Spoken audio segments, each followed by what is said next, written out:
it. And I can tell you that the FA Cup commentary of the match between Brighton and Grimsby is getting underway on Sports Extra right now with Conor McNamara and Stephen Kelly. So that is on Sports Extra. Brighton of the Premier League against Grimsby of League Two. John Murray, don't forget you can continue to listen to the Premier League coverage on BBC Radio 5 Live. But here on Sports Extra, this is Conor McNamara alongside Stephen Kelly, and we're ready for Brighton against Grimsby. The first time Grimsby have been in the sixth round of the FA Cup since 1939. They do have a proud FA Cup history in the past. They have twice reached the semi-final, but an awful long time ago, back in the 1930s, they have arrived here. One of the most difficult places to come to in English football these days. Very few teams win away at Brighton, but Grimsby have already caused an upset in every round that they have played in this cup run to date. They have beaten higher league opposition each time, and who knows, this is why we are here. Maybe a little sprinkle of FA Cup magic. Stephen, we had a bit of drama. You and I, we were at Wrexham, Sheffield United. I mean, it's a huge gap, these though. 76 league places between them, and Grimsby are going to need something incredibly special here. Oh, it's going to have to be an absolutely monumental performance to get somebody over this Brighton side, who are flying high in the Premier League. They look so confident as a team. They're so together. You know, I spoke before about when Potter gone, what was going to happen with this side. Could they kick on? And if anything, they'd probably been even better.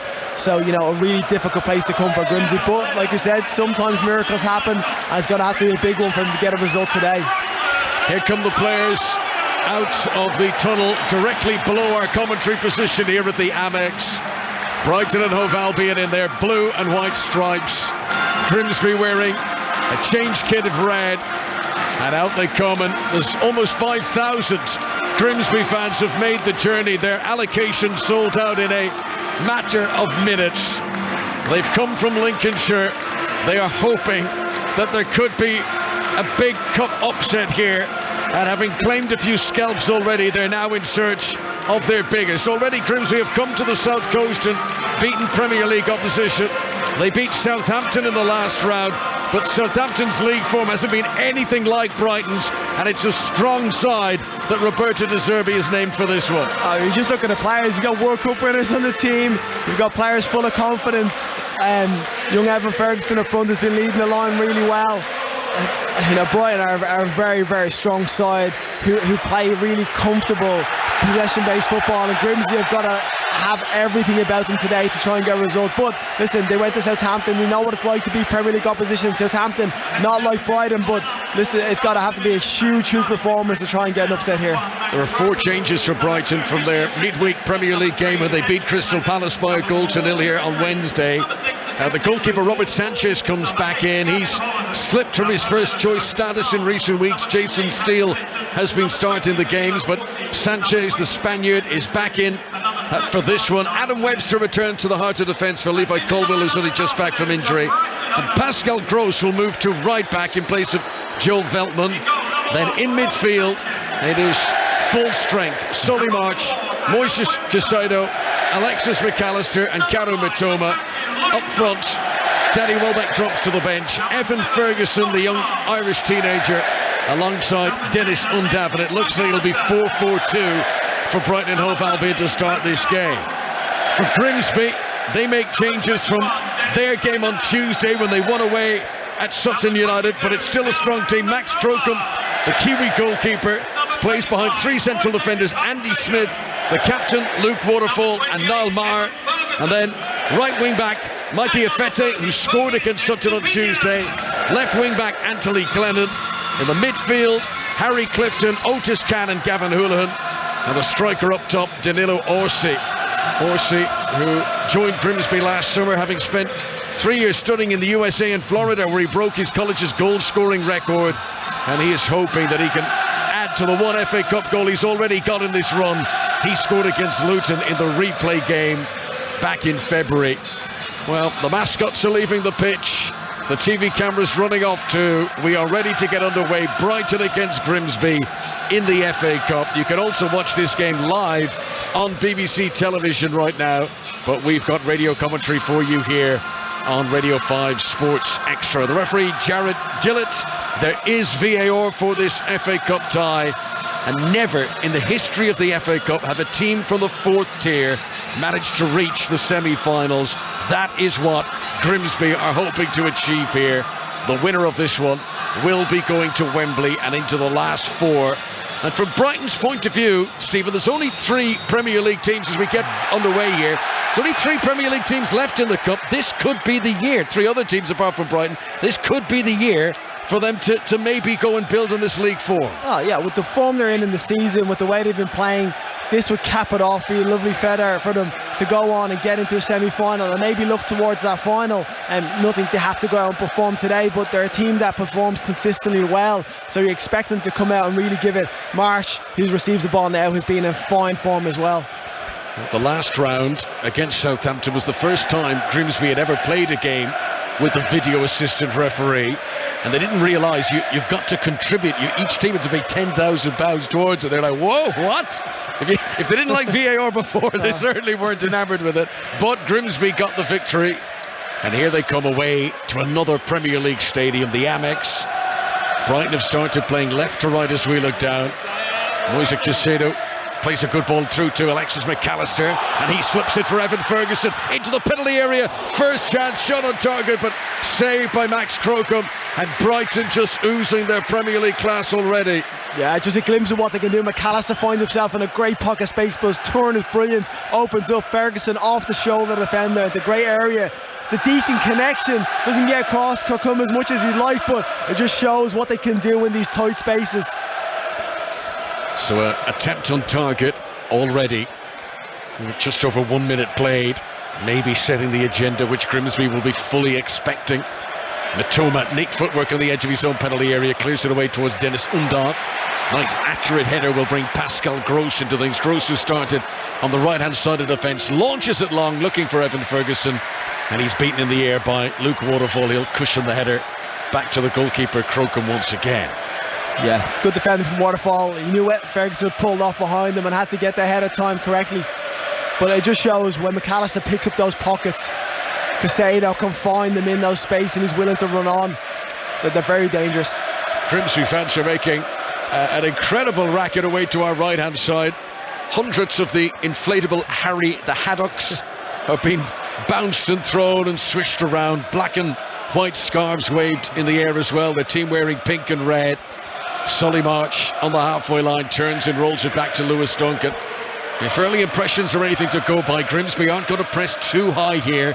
They don't want to create space for Brighton to counter in behind them, as Otis Khan tries to pick up possession, but he's immediately shut down by Adam Webster. 0-0. Yeah, against Southampton, I think they only had 34% possession, but they still won the game.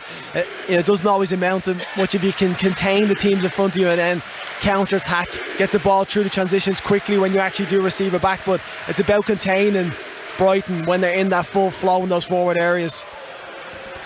This is Lewis Dunk near the centre circle, scored against Liverpool in the FA Cup 4th round. Lewis Dunk, the captain, that was his first goal here at the Amex in 2 years. Caicedo drops deep again, almost playing as a third central defender at the moment, as a Stupinian. And then short pass by Adam Webster to March on the right hand side. A left-footed ball back to Lewis Dunk. Brighton have been patient at the moment. A lot of noise coming from the Grimsby end. And those fans behind their goalkeeper, they're at the end. Their team are defending in this first half. Gavin Houlihan has done well to win back possession. Plays it out to Cann on the left wing. He just stretched to keep it in play, and by doing so he created the opportunity for Solly March to regain possession once again. Yeah, it's quite interesting the way Brighton are setting up. They're almost playing with a three at the back. Gross is pushing forward into a forward area, midfield area, which he takes up quite often. It's almost like the way City play sometimes. Their full-backs into the midfield, joining him at the front, and it's allowing Marsh to almost be like a wing-back. That's in possession, then out of it he's back into right-back. Gross. Dunk tries to pick out Matoma down the left-hand side. Fete did well, just allowed the ball to pass his body. He's kept it in play. He knew he got the last touch there. It was going to go out for a Brighton throw by the corner flag, so he's had to keep it in play and try and clear the ball, but they've done well to come through the midfield here. And a chance for Cann now inside the centre circle to try and find a teammate inside the Brighton half. And Fete's made up good ground down the right-hand side. First proper Grimsby attack. The cross though wasn't very threatening, and Dunk comfortably dealt with it on the edge of the Brighton and Hove Albion penalty area. Chance for Brighton to come down the other end. A through ball from Undav, too far in front of Evan Ferguson, and through to Max Crocombe, the goalkeeper once again. 0-0 between Brighton and Grimsby in the FA Cup. It's a clever pass, no look into a really good space. He just puts too much on it. He'd split the defence as well. If it had to come off, Evan Ferguson was in, but Grimsby showed good intent there, trying to get bodies into the box as well. They weren't just sitting back, they got 4 or 5 players up the field when they got their cross in. Already today, Sheffield United have put their name into the draw for the semi-finals. They've beaten Blackburn Rovers by 3-2. Proper 5-goal thriller that. It was 2-2 going into the closing stages. Manchester United against Fulham to come at 4:30 in the Cup, and right now in the Premier League, the early stages of Arsenal Crystal Palace still 0-0. That's over and 5 live. This is Solly March, weaving, twisting just outside the penalty area, right hand side, delivers a cross which comes down for Castillo on the edge of the D. Doesn't fancy a shot, gives it back to Webster. Now out to March again, 15 yards from the byline. Right hand side as Brighton come forward. He's all left foot here. Solly March as he comes in field on the right wing. Has support behind by Pascal Gross. Casino does fancy it this time. Low left footed shot is spilled. Undav will follow up and he puts it into the net, and there's no flag. Brighton and Hove Albion inside 6 minutes take the lead against League 2 Grimsby. The shot from Caicedo, too hot to handle by Max Crocombe, and Grimsby weren't able to react quickly enough. Dennis Undav gets his 3rd cup goal of the season, and it's Brighton 1, Grimsby 0. Yeah, Brighton looked really comfortable in these forward areas, working it well. Ball goes into Ferguson, he sets off to Caicedo, who sets himself up. A really good strike on his left foot. Crocombe just can't hold it, and Undav is arriving really late. Times his run to perfection and finishes it off, but Brighton looks so dangerous in these forward areas. They're not a Premier team. They're going to let up. They're really looking to smother them in that final third, and they get punished early on. So it's a big uphill struggle for Grimsby. There was pace on the shot from Caicedo, but I wonder if Crocombe will be disappointed he didn't push it away from danger. He's popped it back into the path of Undav, and with no defender around him, it's a routine finish for the German, who's only had a handful of league starts this season. He's only had 2 starts in the Premier League. He's not had many opportunities, come off the bench a few times, but this is a guy who's got an awful lot of goals in Belgium last season, and would present it with an opportunity like that, he was not going to say no. No, he wasn't going to miss it, and he reacts really well. The shot goes past him, and he's the first one. The 2 defenders are really static, Waterfall and a centre-back pairing. Here they come again, ball over the top, Undav, head up to try and control it, and the goalkeeper came out to smother. But Brighton nearly in again, and Grimsby clearly are suffering a few early nerves here and find themselves behind already. You can see the centre-backs are finding it very hard to deal with. If Ferguson comes deep and then the player runs behind and gets sucked into the space, and then one ball over the top has caused them a lot of problems. I should mention that Roberto De Zerbi, the Brighton coach, is serving a 1-match touchline ban after his booking in midweek. His assistants are down there, Andrea Meldera, Enrico Venturelli. But Brighton showing no ill effects of not having De Zerbi's presence on the touchline with that early goal inside 6 minutes for Dennis Undav. Here they come again. Pascal Gross down the right hand side, gives it to Solly March. It's a lovely day for football. It's bone dry out there. Ball clipped in by Ferguson. There's no real wind around either. And then a calming header back from Anthony Glennon to the goalkeeper. And Grimsby hoping that they'll settle down now after this early rocking of conceding the opening goal. Brighton scored inside the opening 15 minutes on Wednesday against Palace. They've scored early again here. I think it's more than any team this season. Brighton have scored goals inside the opening quarter of an hour in the top flight. And they've done it again here, and it'll be very pleasing for their supporters who want this cup run to continue and certainly didn't want any FA Cup drama here against League 2 opposition. Glennon plays it forward. He's asking an awful lot of Orsi here, but Orsi's done very well to get onto it. The ball bounced up and held in the air. However, flag was raised and the striker finds himself offside. It's not a bad ball actually, because Gross is going to be higher up the pitch. He's going to leave that space in behind him because he wants to get into those forward areas, being that midfield mind at times. So that's a ball that could cause them problems, but You know, you always worry about Premier League side. Are they going to start fast? Are they going to be a bit complacency come into them? Not at all with Brighton. They've started off really well, moving the ball quickly and just looking like a real threat. 84 years since their last appearance in an FA Cup quarter-final. And Grimsby have not started this the way they would have wanted to, but there is a long way to go. Stupinian, left-footed ball forward, is cushion-headed down by Niall Mahon. Back to the goalkeeper again. Max Crocombe wearing all yellow away to our right-hand side. He bowls it out underarm to Andy Smith. Back again to the goalkeeper. I mentioned that there wasn't much of a high press from Grimsby. There certainly is from Brighton. And Ferguson was breathing down the necks of the defenders there and not making it comfortable for Grimsby Town to play their way out of defence. This is Waterfall, short into the midfield for Gavin Houlihan, who's looking to score in 3 rounds in a row in the FA Cup. He's been a very useful provider of goals this season. He's given it away in the midfield here.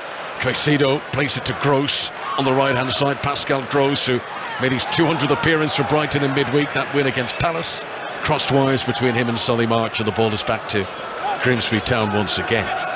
Yeah, Grimsby, you have to give them credit. They're trying to play out from the back. They're not looking to hoof along or be very direct. They're looking to play and pass, and Brighton are willing to press.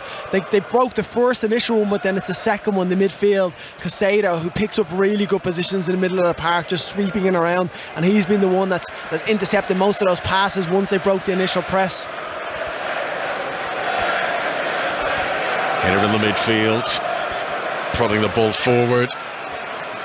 But Lewis Dunk is very composed as he takes it down on his chest, hooks it back to the goalkeeper. Sanchez can't pick that up, but the Spaniard reacts well.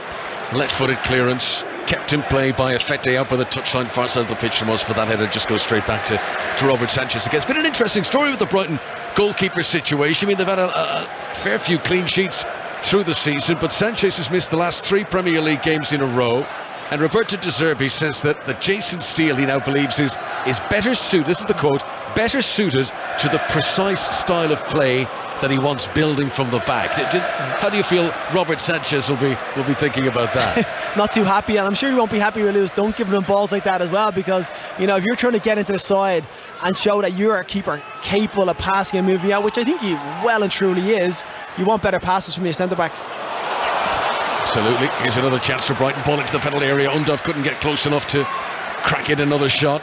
Grimsby cleared it away. Dunk on the halfway line is sent another crazy back pass. He's lobbed his own goalkeeper. Sanchez running back into his 6-yard box has to control.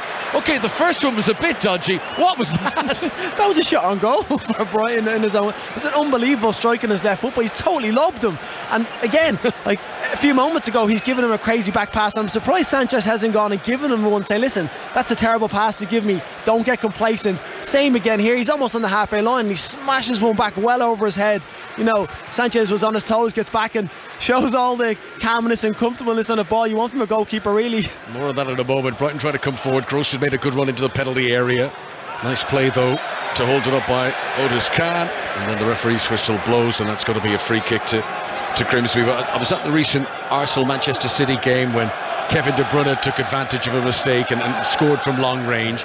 If you can imagine that goal, but twice the distance from the halfway line, he's hit it like that. It's bending over the goalkeeper towards the net, and Sanchez has to sprint back. And remember, he can only use his feet because he's a back pass, and he just about gets it away. I mean, that would have been one of the great own goals. It would have been one of the best ones ever. I remember seeing one with John Arisa years back, and he lobbed his goalkeeper from around there, but that probably would have topped it. But Sanchez didn't seem to be stressed at all. He seemed to get back really calmly, control it, and just play it out. So, you know, if the manager's looking, like I said, for a goalkeeper that can play and be comfortable in possession, he's shown that so far, even though he's been put in there a little bit of stress from his defender. Yeah, maybe it's he's what he's asked. He said, can you give me some dodgy back passes so I can show the manager how good I am with my feet? Smash them at me from 4 yards away to see what happens.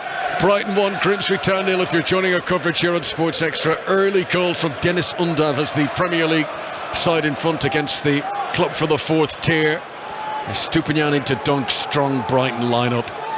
Clearly Roberto De Zerbi wants to go on and make further inroads in the FA Cup this season. Gross plays a dangerous ball into the penalty area, but too many defenders back there, and it's cushioned back to Max Crocombe. And Grimsby are finding it hard to deal with this shape the way Brighton are playing, with Gross pushing into the midfield, coming out of that back four. and then they're leaving a 3 at the back for Brighton. It's really confusing for them, so that they're getting caught between players. They don't know who to send on to him, and he's the one that's more likely getting on the pass from Caicedo and playing it forward. This is the first time this stadium has ever hosted an FA Cup quarter-final. Brighton have been in a few in recent years, but they've been away from home. Last time they hosted a home FA Cup quarter-final was back in the old Goldstud ground.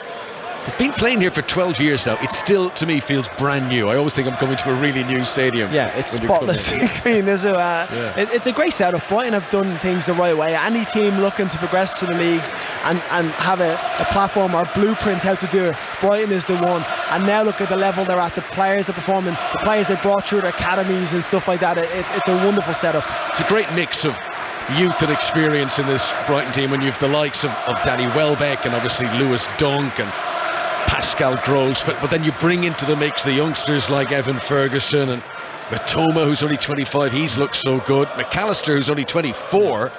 I mean, Caicedo 21. No, it is, and the recruitment has been absolutely sensational. And the thing is, it's keep and hold these players, but the higher they finish in the league, getting a chance to be in a semi-final at FA Cup, that makes players entices them to stay at this club, which is really important. Yes, there'll be a few scouts at every Brighton game, I'd imagine. And they've already turned down a few hefty transfer fees, haven't they? Particularly with Caicedo, who's seriously wanted by Arsenal and Chelsea in January. Here's a chance for Grimsby. Efete down the right-hand side. He's got support too. Good stretch by Estupiñán, though, to cut out the cross. And it goes out for a throw-in down by the corner flag. It went right out by the corner flag, but it will be a throw-in. But a chance for Grimsby to send some players forward. Brighton and Hove Albion 1, Grimsby Town 0, 16 minutes on the clock. Glennon's gone across. Presuming it is a throw in here by the signal of the assistant. Let's just see, where does Glennon place it? Yes, he does have it in his hands. It is going to be a throw in. So Brighton are leaving Solly March up. Pretty much everyone else is back defending. Glennon's taking as long a run as he can, right up against the advertising hoarding. It's not much space, but he propels it in high, and then a big header from Lewis Dunk out of the penalty area. It looks like a foul on Undov, and it is. Free kick to Brighton, and they can calmly clear everything away, leading by a goal to 0. Yeah, they set themselves up to try and get a flick on, but Lewis Dunk is a player that can play it from the back as well as go and meet things, and he's comfortable in those situations. High balls in and around, he deals with it really well. But they're opportunities that they have to, if they want to try and get a goal and nick something here, they're going to have to be better in recycling the ball and keeping it in the forward areas for themselves. Last time these sides met was 19 years ago. They were both in the old Football League Division 2. And Grimsby finished that game with 10 men, but they still held on to beat Brighton at Blundell Park that year by 2-1. And this is the first time they've met in the FA Cup since 1930. Back then it was role reversal, because Grimsby Town were in the top tier and Brighton were in the bottom tier. And Brighton caused an upset that year, so Grimsby just hoping some kind of reverse history can repeat itself here, if that makes sense. Undov trying to flick it onto Ferguson. Good defending initially to make sure it doesn't get through to him, and then there's a foul committed. Undov, who does like to lunge into tackles, in a little bit late on Gavin Hoolan, and that's going to be a free kick to Grimsby midway inside their own half. Stephen Kelly. Yeah, it was an excellent initial play. Fall Marsh into Caicedo into Undov, and he just gets a flick around the corner to Ferguson. A little bit off time, and Grimsby are intercepted, but Ferguson's making really good runs in between the centre backs. He's occupying them, and he looks like he's got the pace to get away. If they get one of those passes correctly, like they did in the first few moments, I'm sure he'll be in goal again. So the opening quarter of an hour of this game, Brighton have had over 70% possession, but Grimsby would have expected that. Webster clears it away left-footed, nothing fancy. Realised that wasn't the time to do anything silly.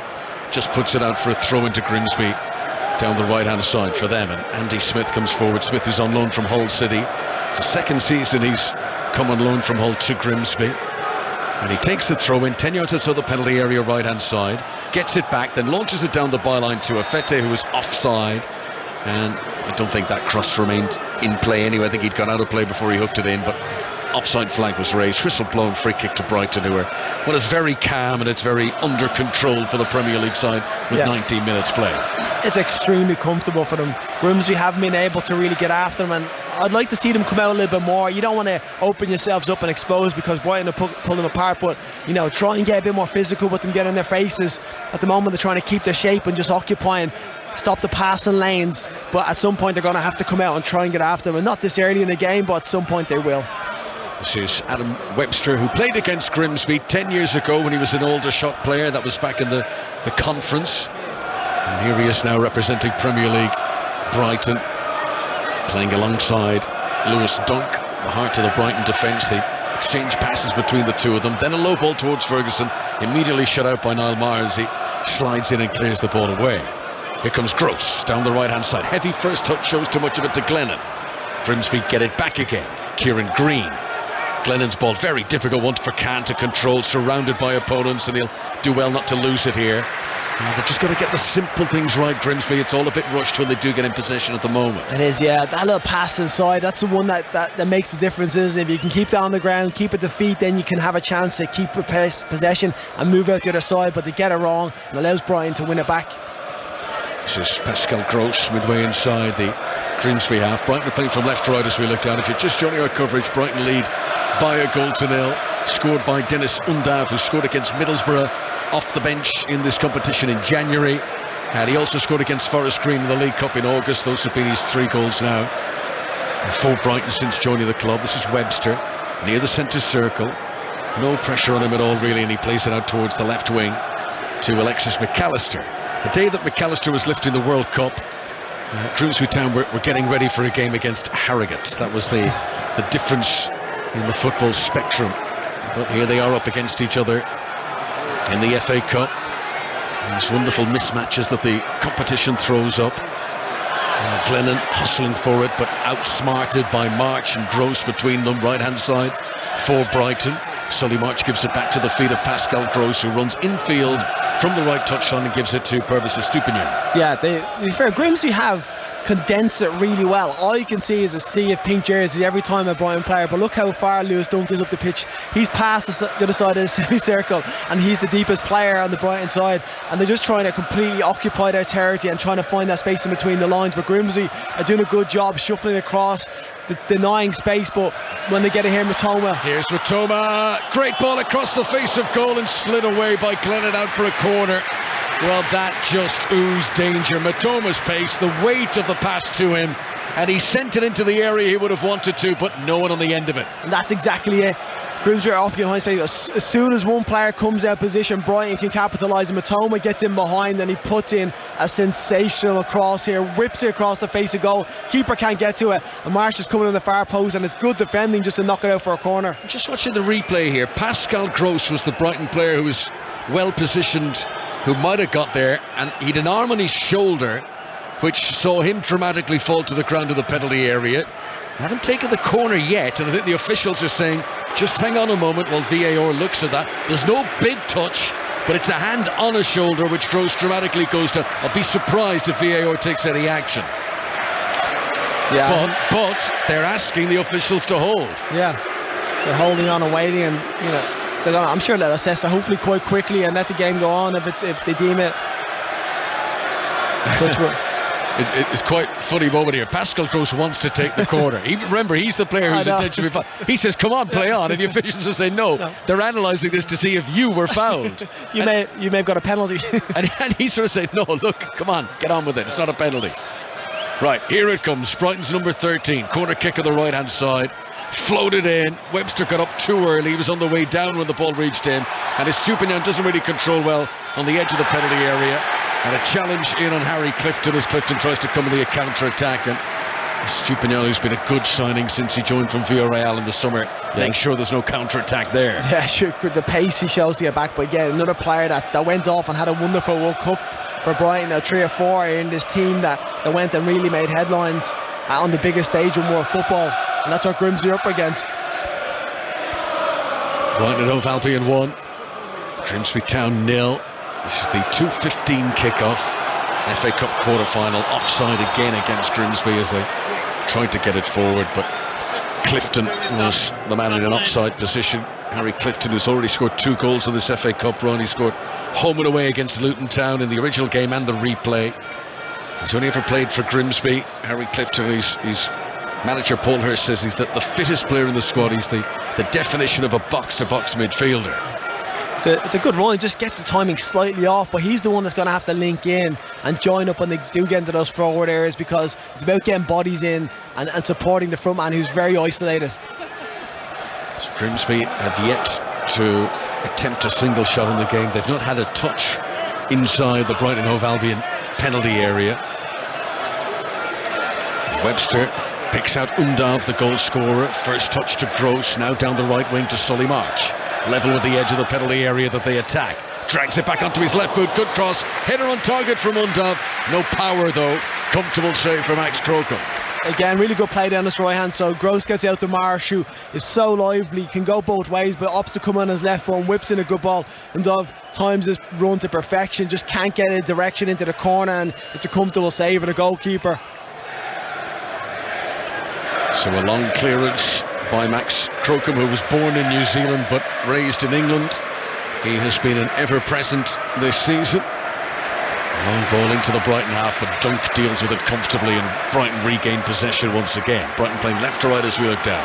Here comes Pascal Gross over the halfway line, rolls it in front of Solly March. Really has been effortless how Brighton have been able to move through the gears at will in this game. March holding off the pressure from Niall Maher, and then eventually the ball goes out of play for a throw into Brighton. Yeah, you know, this is what Premier League sides go out, do your business, do the right things, pass the ball, move it quickly, don't go away from everything you do right, and Brighton have done that to a T. They've punished Grimsby when they've had a chance with excellent play, and when they've gone to the forward areas they've kept possession really well. There's March again, who's been on a great run of goals in recent months, Solly March. Now it's Stupignon. This is midway inside the Grimsby town half. Casido, McAllister, so difficult to try and wrestle him off the ball. Just when you think you have it from Alexis McAllister, he seems to find another leg to stretch out, and once again he wins that battle and holds on to possession for his team. Dunk back on the centre circle again. Grimsby sitting very deep. Webster midway inside the Grimsby town half, plays a lovely ball for Ferguson, whose first touch lets him down. That's a big chance for Evan Ferguson, and he didn't take it. Yeah, it's a great run. He times it to perfection, in behind the back of the defender again on his blind side. Pass into him from Gross, who looked really dangerous, and looks like he may have just slipped offside, but the fullback playing him on, his touch just lets him away. It's his left foot, he's trying to just get hold of it, and just, I think he's focusing more on the turn and the shot than he is on actually controlling it. Gets away from him. Evan Ferguson, who scored against Arsenal on New Year's Eve, got 2 goals in January before he got injured, scored against Everton and Leicester. He's 5 goals in all competitions this season. Given a starting role in the FA Cup in this game today, as Clifton tries to make a run towards the byline, but the pass towards him is overplayed, and Clifton can't get there, and it harmlessly goes out for a goal kick to Brighton. Brighton Hove Albion 1, Grimsby Town 0, 27 minutes played. This is BBC Radio 5 Sports Extra, the FA Cup quarter-final from the Amex. And Brighton, who've got Brentford here on Saturday in the Premier League, and then it's 3 away games in a row. They go to Bournemouth, and then to Tottenham, and then they go to Chelsea, which will be a big game, given who the opposition manager is and his history. Graham Potter here on the South Coast. They certainly enjoyed it the last time they came up against their old manager. Yeah, they did indeed. No, it's amazing to think how much they've kicked on. Everybody had question marks. Potter leaving, was that going to be, you know, a big casualty for them? But they haven't in any way, shape or form. If anything, they've created more chances, they've had more shots on target, they've scored more goals. It's been really impressive. Here is Webster again, midway inside the Grimsby half. Dunk to the left hand side to Stupignon. Another ball through the middle, which Undav tried to flick on, and he sort of miscued the flick, and it was there still in his path. Just couldn't bring it with him into the penalty area. Matoma picks up the pieces on the left hand side. Dancing feet of the Japanese international. Tries to thread it in between 2 defenders, but Clifton gets a touch for Grimsby. Has a little look up to see who's ahead of him. It's only Orsi. He'll launch it long ahead of Orsi. Dunk's got it all under control, takes a little touch and wheels away around inside the centre circle, and no pressure from Grimsby. I think Maeve underplayed how good that touch was. Got a sensational touch from Dunk there over his head, running back towards goal. I was looking at Sanchez, who's starting to backpedal, thinking he's not going to try and lob me again here, is he? If it's just running our coverage, Lewis Dunk nearly scoring a spectacular own goal earlier on this game with a back pass that lobbed his own goalkeeper, but Sanchez was able to get back and clear it away with his feet before it went over the goal line. That would have been one of those that would have gone viral instantly had that ended up in the back of the net. We'd have been talking about it for years, but as it is, it's Brighton who lead by a goal to nil, almost a half an hour play. Dunk inside the centre circle. There's a lot of signals and bellowing coming from the backroom staff. Paul Hurst is down there, his second spell as Grimsby manager, player for Rotherham in his day. His team have seen this out as they try to go long looking for Matoma Brighton, but it goes out for a goal kick away to our right hand side from Estupinian. It's actually the right ball. He just gets it at times, and the way that the pass is wrong, because Tafe just comes out, leaves a bit of space behind him. Matoma's gone in behind him. A little drops in. If that pass is a little bit softer, he's in behind. So we've got it all here today. We've got the tinfoil FA Cups. We've got the inflatable Harry the Haddocks down the Grimsby town end. And the early goal from Dennis Undav has Premier League Brighton in front. And as things stand on their way to Wembley for the FA Cup semi-final. Here's Alexis McAllister inside the centre circle. Still an hour of this game to go. This is Lewis Dunk. I should say, by the way, if it was to finish level, if Grimsby were to get an equaliser and be all square up to 90 minutes, we would have the extra time of the penalties at this stage of the competition. Good play by Niall Maher to play it infield. And Luke Waterfall, the captain, launches it right-footed over to the far touchline, controlled by Mikey Efete, Congolese defender, and then a ball in front of Orsi. He'll run to the edge of the penalty area. Does he run into Robert Sanchez there? Sanchez is complaining about something maybe that... did Orsi connect with him? Did Orsi feel that Sanchez touched it outside the penalty area? Not quite sure. Referee allows play to continue anyway. Another through ball. Caicedo looking for Matoma. Sweeper keeper Crowtham comes out and clears it away. Yeah, but Dunk was a little bit lucky there. The ball over the top, he lets it go. He's comfortable that it's going to go to Sanchez. But Orsi had made a really good run in towards the goalkeeper, and the other centre defender hadn't picked him up, and he was getting in there. Now, he is. We're just seeing the replay here, and it very much looks like Robert Sanchez has handled outside the penalty area when he came right to the edge of the box. Orsi running in on him, and VAR holding up play here. Michael Salisbury is the video assistant referee looking at the replays of this, and it very much looks from the angle we've seen that he's handled it outside the penalty area, and if he has, he's in massive trouble, and this could be a turning point in this game. Oh, he's got away with it, I think. Wow. Do you know what came to mind? And it's because Matoma's on the pitch. Remember that Japanese thing at the World Cup? Did the ball go over the line? The angle we had was very much not over the ball, but from the side. And I'm wondering, are we getting a bit of an optical illusion? But the angle we saw, it looked out. It looked, from the angle we came in, the big screen here, it looked like it was a precarious position to put himself into. Here is Undav just outside the penalty. That was a scare for Brighton. Here's Gross in the penalty area. Fascinating. Matoma should have scored. How's he missed that? Diving in, empty net, 2-3 yards out. It was easier to score than hook it over the top as he did. It should have been 2-0 to Brighton. I'm actually not sure what happened there, to be honest, as he comes down. It's good play from him. Gross gets forward again. Little pass into him, and he just dips into the far corner to Ntoma, and he stretches full stretch. I actually don't know how he misses from there. He goes with his right foot, he's full stretch, and he manages to put it wide into an empty net right in front of him. Should be 2-0 to Brighton. Well, a scare at one end when it looked like Brighton might have been reduced to 10 men, and an opportunity for Grimsby. Within seconds, Brighton go down the other end, and how Matoma has not scored that. If he tried that 100 times, he would struggle to miss once.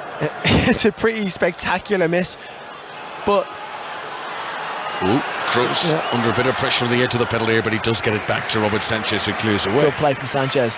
But this is the thing, the longer the game goes on, like Brighton missing chances like that, Grimsby are going to feel a little bit more confident getting into the game, because they would have felt slightly aggrieved. Obviously the VAR probably got that correct. I'm sure everybody's going to have the oranges out on their pencils looking at the line of the ball again. But it was a little bit like, I suppose, Dunk just switching off, feeling that ball was going to get behind, when Orsi had made a really good run behind him, and he's unaware of that. So a very, very, very close call, but Sanchez gets away with handling inside his penalty area. Brighton really should be 2-0 up, but at 1-0 still hope for Grimsby of the 4th tier, looking to make a bit of FA Cup history. No team from the 4th tier or lower has ever got into the semi-finals of the FA Cup.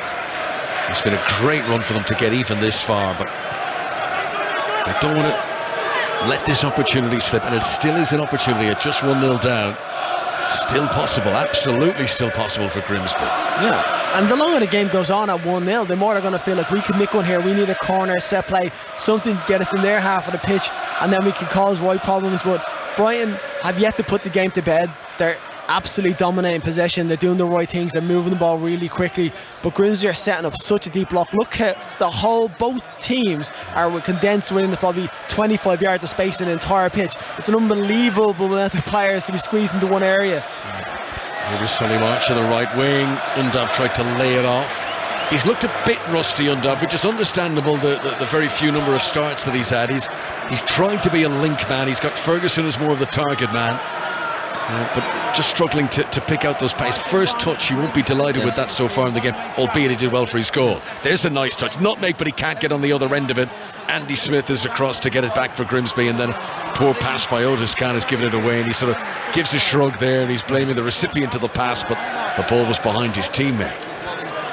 Yeah, but he's picked up, he has got himself into some really good positions. The ball's been fired into him. If he can get that touch right, that sharpness, he can be a real danger to them, because he's that player that they don't know whether to come out to, or defenders are afraid to come out of space and leave the space in behind for Evan Ferguson to run into.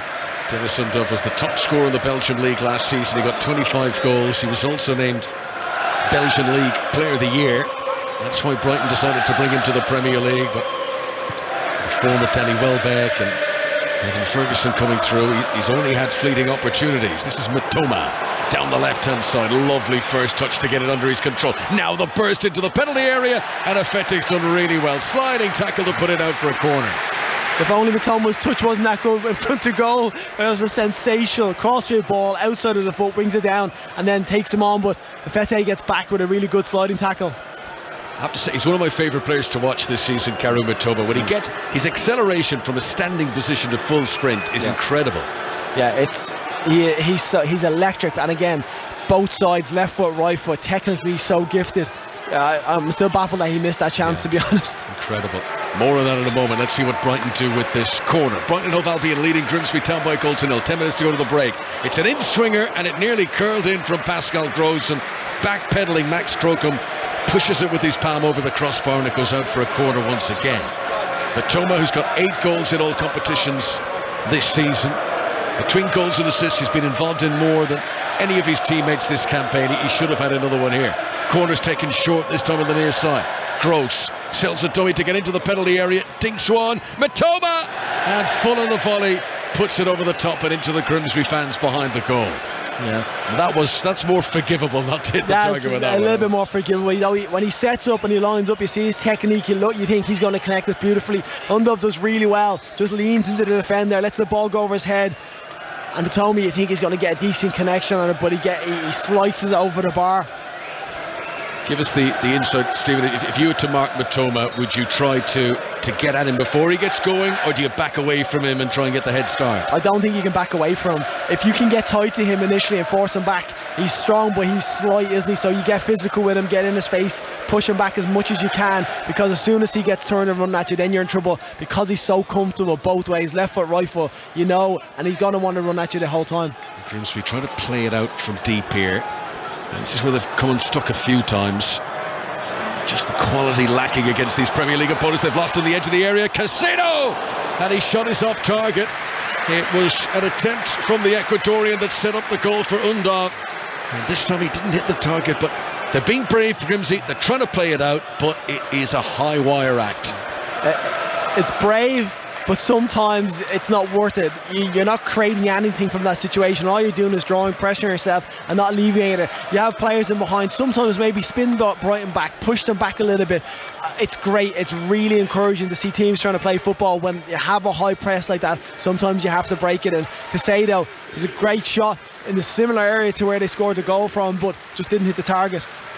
Still Brighton and Hove Albion lead Grimsby Town by 1 goal to nil. Almost 80 league places between the two of them. Grimsby, who have already beaten Premier League opponents in this cup run, but 1-0 down here. Casido's got a problem.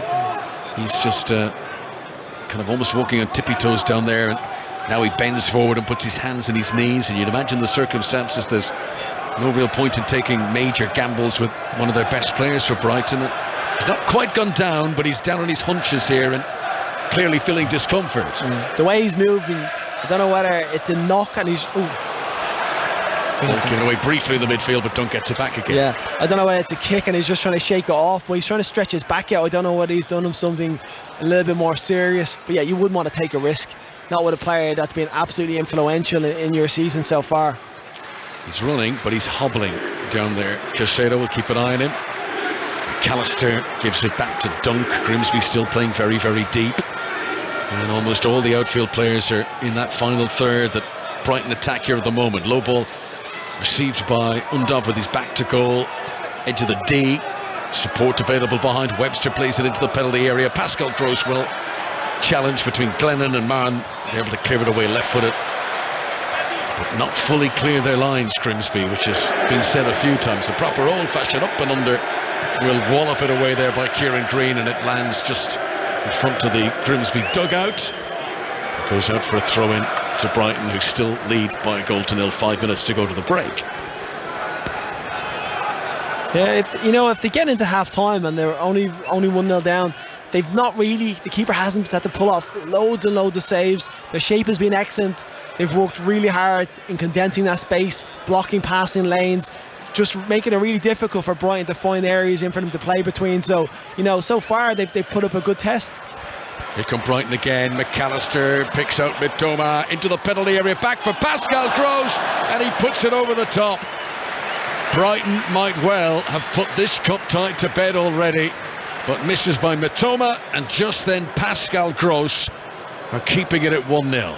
It's very clever from Mitoma, gets out on that left side, and this is what I said, when he receives and is coming at you, it's very difficult, but he opens his body up and he looks like he's going to go down the line, but with the outside of his right boot he just pulls it back to the edge of the box. Gross is standing there, it's on his weaker left foot, but he should at least hit the target. He's leaning back and just puts it over the bar. It's a great chance. Another opportunity for Brighton. Just the Dennis Undav goal separating the sides for the moment. Here's Caicedo, not looking very comfortable in possession there. Still trying to run off this knock he's picked up. Now he lunges in for it again. Better touch this time to Solly March. That looked like a handball off Kieran Green. Referee says play on. Brighton still have possession anyway. Caicedo's crossfield ball hits the back of Danilo Orsi. And Orsi's done well to regain possession here. Now he plays the ball very far in front of Harry Clifton. Too far. Estupinian cruises back and helps it to the goalkeeper Sanchez again. Yeah, it was a hopeful one for him to get on to the end of that and just give him back possession. Sometimes he had a bit more time than he realised. He could have just put his foot on it and tried to allow his team to come up the pitch and get in support of him. Here come Brighton again. They'd love to make it 2 by half time. Undav runs up to the edge of the penalty area, gives it to Solly March on the right hand side, dummies across with his left, takes it with his right. It took a deflection off a defender and was actually going goal bound, but Max Crocombe able to get across. There wasn't much pace on it and he makes the save. Yeah, March on this right hand side again and just looks really dangerous. He's so willing to take players on, shifts as if he's going to cross the left foot, chops back inside, and then it takes a deflection, but Evan Ferguson had peeled off to that far post and was free if he had it cut the cross away.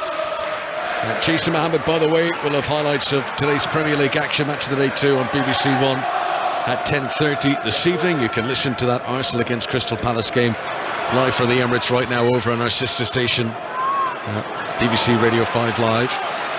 But here in the FA Cup, Brighton and Hove Albion 1, Grimsby 0. Sheffield United beating Blackburn by 3-2 earlier on in the lunchtime kickoff in the FA Cup. Arsenal, by the way, comfortably in front against Palace, who've parted ways with Patrick Vieira this week. Arsenal 2, Crystal Palace 0, Martinelli and Saka both scoring inside the first half in that one. So this is Webster, forward to Pascal Gross. March plays it in front of Gross to within 10 yards of the byline, right hand side. Back to Solly March again, nice ball infield to Undav. No shortage of effort and work rate from Grimsby, but they're not really getting close to Brighton here. The quality of the passing has been so good for the Premier League side, and it really feels like Brighton are only playing this game in third gear. Yeah, no, they haven't had to in any way overstretch themselves. Their passing has been excellent, their movement's been really good, but they still found it hard to break them down a lot.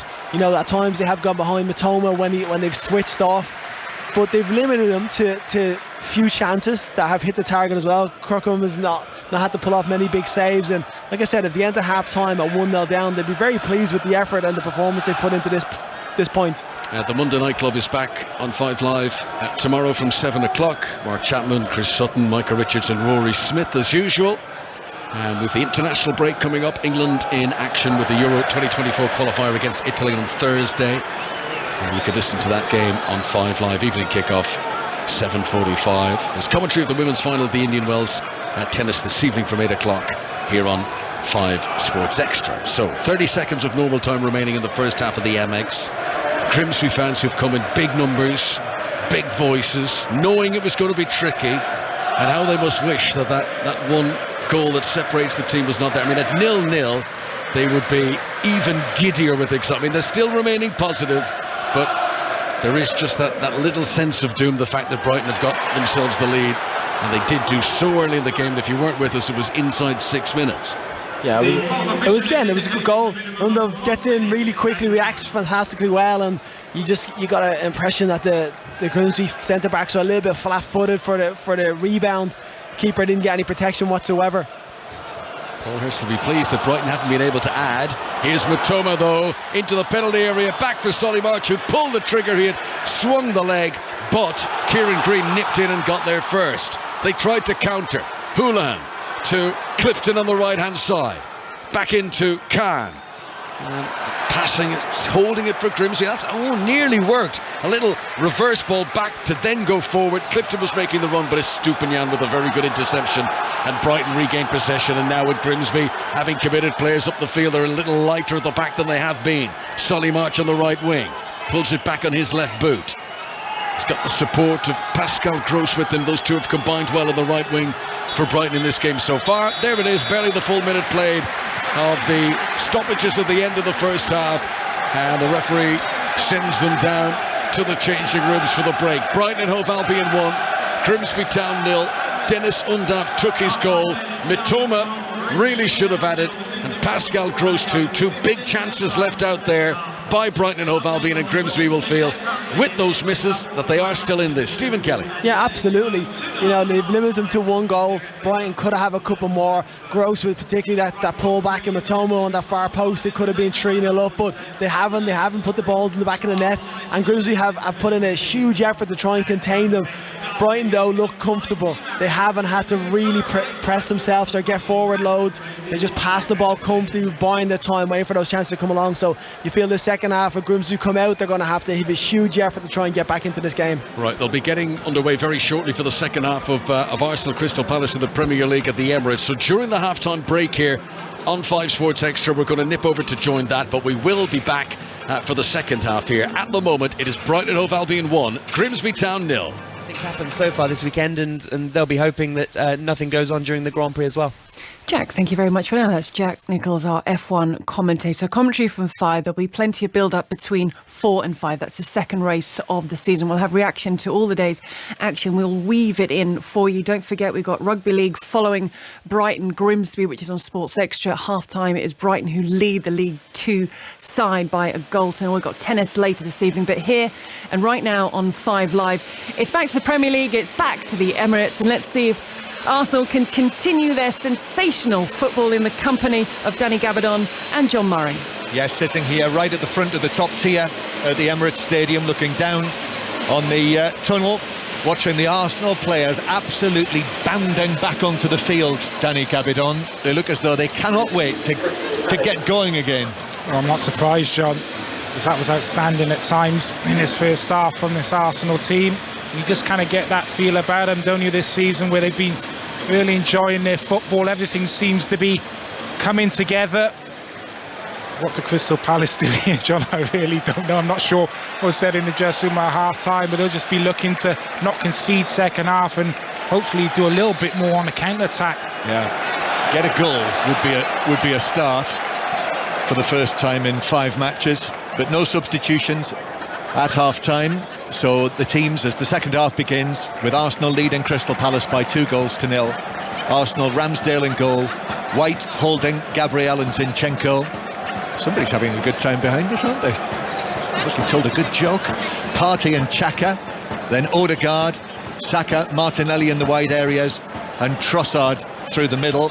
And Palace with Whitworth in goal, the teenager, Ward, Tompkins, Gay and Mitchell. Tompkins, who was drafted in after Anderson was injured in the warm-up, Milivojevic, Doucouré and Schlupp, Elise, Edouard and Zaha. So Martinelli and Saka, the goal scorers. Martinelli, who had his penalty saved in the shootout on Thursday night, has now scored in both matches against Palace this season, and might get another yet, as the ball is played out to the right-hand side for Arsenal. Saka does well, pulls the ball across, defender was in there to clear it away, Joel Ward, and then it's whacked away by Zaha, but only back to Arsenal. Red shirts with the white sleeves, white shorts and red socks against Crystal Palace in their mainly black kit, although it does have the diagonal stripe, the red and blue diagonal stripe across the front of the shirt. Arsenal playing from right to left in the second half, so attacking towards the North Bank stand, and White playing it down the right to Odegaard.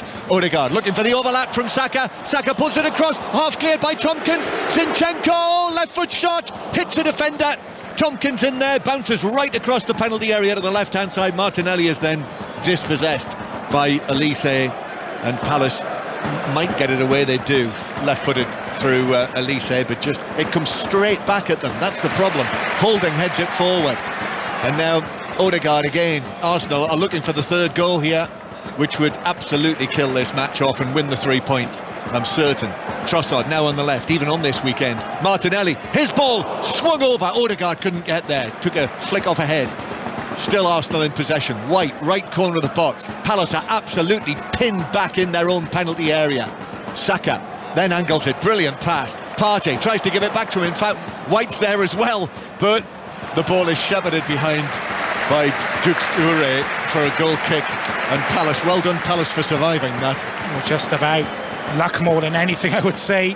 They're just not getting enough bodies into those wide areas, John. You know how Arsenal are going to play, very similar to Man City, where they get those wide midfielders, the 2-8s, Odegaard on the right hand side, Xhaka. They go into wide areas and they're looking to overload, and they get the full backs overlapping as well, and Palace just haven't got enough bodies at times in those wide areas to stop those runs, causing all kinds of problems.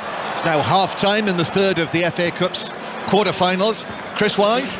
Brighton dominant against Grimsby, but they only have a 1-goal lead. Undav with it very early on. They've had their chances. Grimsby defending stoically to that classy movement that Brighton have, and if that golden chance comes Grimsby's way, it hasn't yet, they really need to take it. Brighton 1, Grimsby 0. So you can hear the second half on Sports Extra on your digital radio or via BBC Sounds. Watch it on BBC One.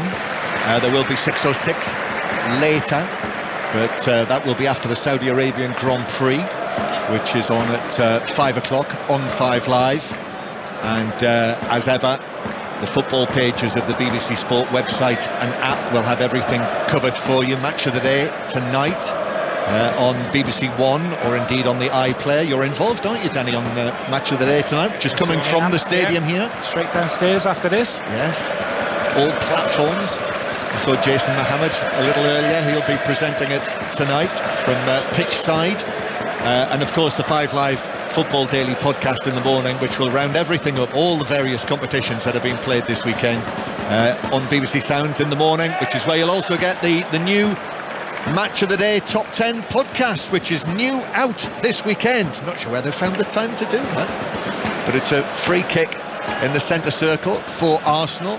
Partey is just placing the ball down now as the sun comes out again here, and Partey waits to tap this, which he does to his left to Gabriel. No Saliba today, so Rob Holding's playing at the back, but I mean, he's had very, very little to do, Rob Holding, on his first Premier League start of the season.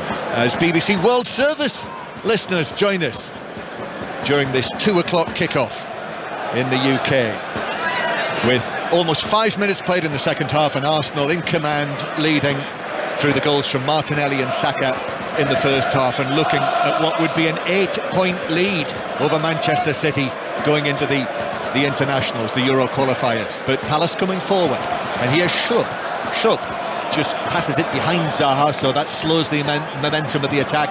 But Zaha now into the penalty area, still going, a weaving run, defenders come in on him, Zaha goes down. It was White, I think, who put in the challenge.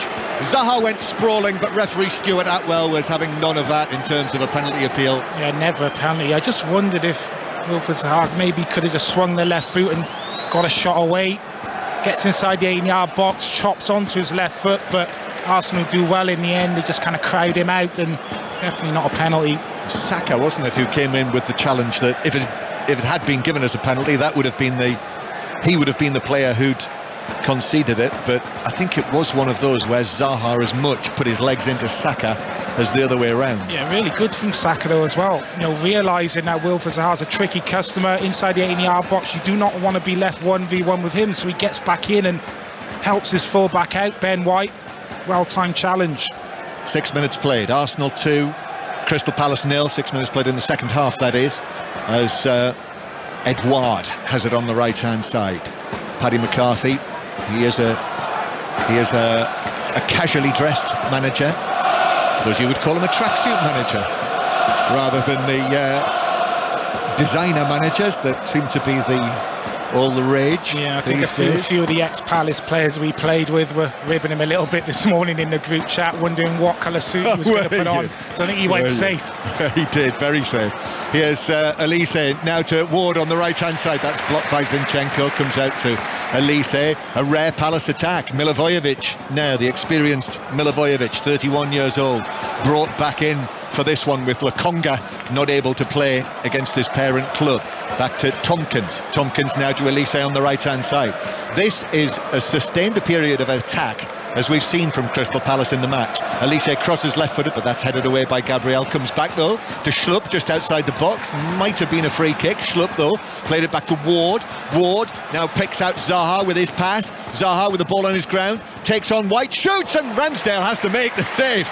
That was bang on target from a very tight angle, but Ramsdale standing up pushed it wide of the top corner. Yeah, good reaction save from Ramsdale on his near post, because he catches the strike ever so well. Wilfred Zaha. Good sustained period of pressure from Palace. They keep the ball in and around Arsenal's 18-yard box. Ball fired out to Zaha. Lovely skill onto his left foot. Really good strike and a good save from Ramsdale. So it's a Palace corner, their first. So that's progress, Danny. Much better. Corner to be taken by Milivojevic, who's off the pitch. That's the corner where all of the Crystal Palace fans are. And a right-footed delivery onto the head of the other number 4, Ben White of Arsenal, who's able to head it away, and Zaha had to be onto that on the halfway line to play it back to young Whitworth, who was given, you could hear the reaction from the Arsenal fans trying to put him under pressure, but he was able to clear it, and then Zinchenko wins the throw-in just down in front of us off Elise. The throw-in for Arsenal, who lead by 2-0. The Manchester United Fulham 4:30 kickoff. We'll update that on 5 Live throughout the course of the Grand Prix, and there will be more live sport on Sports Extra tonight with the final of the Indian Wells tennis. That's on Sports Extra from 8 o'clock. The finals of the finals being played this evening. Here's Saka on the right-hand side, gets the ball down. Saka up against Mitchell, but Mitchell's tight on him near the halfway line, puts in a challenge, so Saka has to go back to Holding inside his own half, and then Holding coming forward, gives it to Partey, and then Partey just tucks it to the left-hand side to Xhaka, and then Zinchenko joins the attack. Zinchenko touches it off, and back it goes now to Gabriel on the halfway line. We're going to go back to the Women's FA Cup quarter-final at Reading, but Arsenal are looking to attack with Zinchenko playing it through the middle to Xhaka. Trossard threw it back to Xhaka. Xhaka forces it in for 3-0. And there is the familiar celebration from Granit Xhaka with his outstretched hand and his thumb on his nose next to the corner flag, surrounded by his teammates now. Beautifully worked again by Arsenal. And Xhaka, even though the defenders were arriving there, he managed with his right foot to force it in, and Arsenal lead Crystal Palace by 3-0, and the leaders are in fine fettle. Yeah, it's a tight one initially, the offside, I think, when the ball's played into Xhaka, so it will be checked, but he starts the move and finishes it. Palace got plenty of bodies back there, but it's too passive. Xhaka plays a little 1-2, gets it back from Trossard, and it's Joe Ward looking to get back in. It possibly comes off in the end and flies past Whitworth, but gets the other side of Tompkins. Ward desperately trying to get across and get on the cover. Is it Joe Ward, is it? Could be. That's a really tough one to call that. It might have been off Xhaka's toe end, or whether it deflected off him onto Ward and in. That's a really hard one to call. Where are the dubious goals panel? They'll have to work that one out. Well, you feel for Joe Ward if that gets given against him, but it's brilliant movement again. Just the positioning of Xhaka, where he positions himself to start that move off. He's almost like a centre forward. He's up against James Tompkins, and the ball gets played into him. He drags Tompkins out of position, but then he doesn't stand still. He's continuing his run as the ball gets played into Trossard, gets back in behind, and then gets a little bit of luck with the finish coming off Joe Ward, I think it was, in the end. I'm going to have a look on. I'm going to see if I can get our official app up and see if I can find who the Premier League are giving that to. But it is definitely Arsenal 3, Crystal Palace 0, and I'm afraid Paddy McCarthy, on his day as interim manager, it might just be this match. There's no coming back from this now, and I know there's still over half an hour of the match to play. And I know there were some comebacks yesterday, up and down the leagues, and certainly in the Premier League. But if Palace turn this around, if Palace get anything out of this would be nothing short of absolutely remarkable. Elise playing it forward for Schlupp to chase, but Gabriel's gone with him, and Elise is there in support. Back it comes to Ward, might be a Ward own goal. Elise back to the halfway line from him, and Tompkins now to Gay.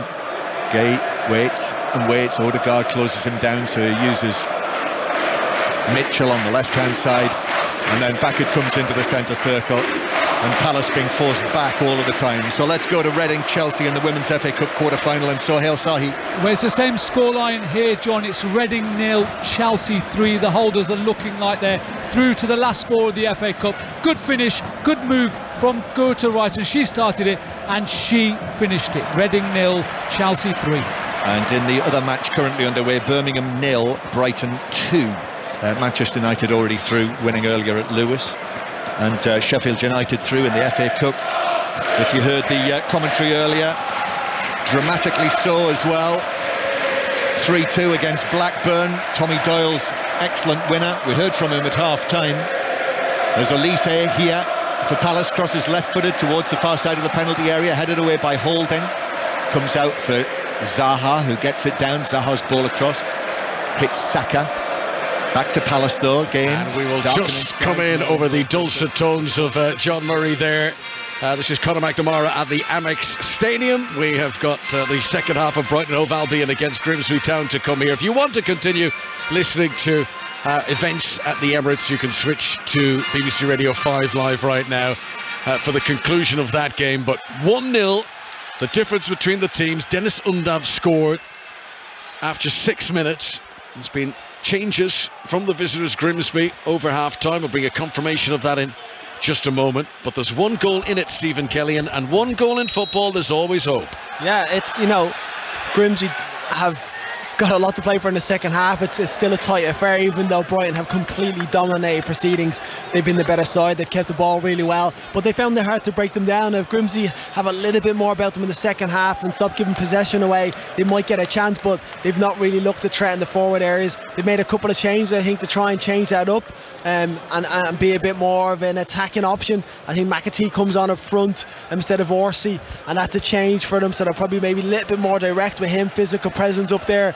But it looks like it's back into normal service with Brighton just keeping possession. Yeah, it's been some day for the McAtee family, because James McAtee, playing with Sheffield United, is already into the FA Cup semi-final earlier on today. He was in the team that beat Blackburn. And now John McAtee, his brother, comes on here, who's got 3 goals in his last 4 games. Joined from Luton Town last summer. He signed for Luton Town last summer, and they immediately loaned him back. And he's got number 10 on his back, and as Stephen says, he's tall and he looks strong. and he will hope to just give a little bit more weight up front. That Danilo Orsi didn't really have much. I mean, he was the player who ran in on Sanchez the time we thought he might have handled outside the penalty area, but he didn't get much opportunity, too much with the ball at his feet. No, they had no possession whatsoever. They didn't even get the ball into him, play with him, and you know, he was such an isolated figure, and he was just sitting back in and being that first line of defence really. The second half, they're looking to get McAtee on the ball, forward up a little bit more, but they're going to have to get possession at some point in this game if they want to cause Brighton a problem. Grimsby Town did not attempt a single shot in the first half. This is Caicedo. He's 20 yards inside the opposition half. He comes back to Lewis Dunk in the centre circle. There's been no high press on the Brighton defenders at all today. They've effortlessly been able to bring it forward. Webster here with an ambitious ball looking for Solly March that was cut out. And then running back towards his own penalty area was Otis Carr, who's tackled, but last touch comes off a Brighton boot, and that'll be a throw into Grimsby Town. Left full back position for them. Just trying to figure out who else went off apart from Orsi. Is Alex Hunt has come on as well. We'll just confirm in a moment who's gone off to allow him to come onto the pitch, but no changes over the break for Brighton apart from in defence where Colwell has come on. Maybe a chance of a counter-attack, but John McAtee wasn't able to pick out the pass to Otis Khan. McAllister picks it up. Good challenge from McAtee, and he's shifting his weight around, making his presence be felt. More open game here at the start of this second period than it was in the first half. Solly March makes a burst towards the byline. Attempted cross, takes a deflection, hits the post, comes down for Undov, who blazes it over the top. That nearly went in from Solly March's cross, and Undov couldn't keep it down. It takes a wicked deflection, goes right over the keeper's head, comes back off the post, drops back into the middle of the box. No one's really aware of where it's going to come to. Undov comes in and tries to smash it in and gets it wrong and fires it over. It was a great chance for him to try and just hit the target again, but he gets completely underneath it. Grimsby try and work their best to try and react to it, but it was caught them completely unaware, and the deflection was a wicked one that came off the post. Still Brighton of Albion 1, Grimsby Town 0. The changes that Kieran Green is the player who departed from the midfield to allow Alex Hunt to come on. Green, who joined from Halifax last summer, played a big part in getting them to the National League playoffs last season. Hunt comes in, his 5th appearance on this FA Cup run, a former Sheffield Wednesday player. Almost 4 minutes played in the second half. Purvis Stupinian is the player who made way for Brighton to allow Levi Colwell to come in. Colwell, who Brighton fans are delighted to see in action again. He's been out injured for a few weeks, but started against Crystal Palace here on Wednesday. Obviously his first appearance since January. So 3 central defenders really, with Dunk, Webster and Colwell. And they've got March and Mitoma out wide positions. Here's Mitoma attacking down the left-hand side. Gets to the corner angle of the penalty area, rolls it in front of Caicedo, and he can't get the shot on target. It was always spinning as soon as it left his boot, high and wide to the right-hand side. Yeah, Mitoma comes inside, opens up and just shifts a lovely pass across Caicedo's path, and as he comes across and kicks, he just cuts across, he slices it, and it goes high and wide, doesn't get a proper connection on it. But Brighton had just gone back in. Even when Estupiñán was on, they were playing with a back three, and anyway, and Gross was playing really high up. They've just settled back into that position again. This time they've actually got 3 out-and-out centre backs though. Caicedo inside the centre circle gives a nice ball to Pascal Gross. First time onto Undav. Back out to the right wing again. Solly March to the edge of the penalty area. Undav turns.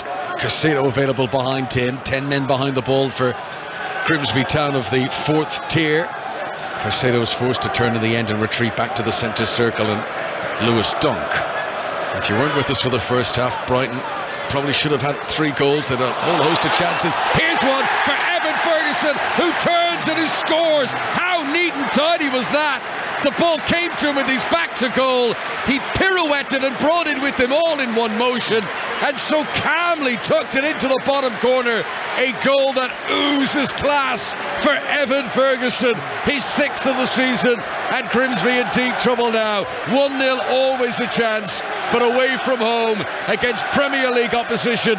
Grimsby have got to score at least twice now, or their FA Cup dream is over. Yeah, it's a wonderful goal from Ferguson. McAllister, Undav into his feet, McAllister receives it, and he's actually trying to clip the ball in behind him, I think, into Gross, but Ferguson brings it down with his left foot, turns, pirouettes on an absolute sixpence, and then just pass into that far corner. His first 2 touches are wonderful to set himself up, pulls it down, second touch sets it, and then he just passes into that far right hand corner. It's a sensational finish from the teenager, and he's just shown how good of a player he is. Instinctively, he raises his left boot very high up to shoulder height to control it. As soon as the ball hits the deck, his right foot gets a touch to guide it into his path, and then the shot. So 3 touches in total.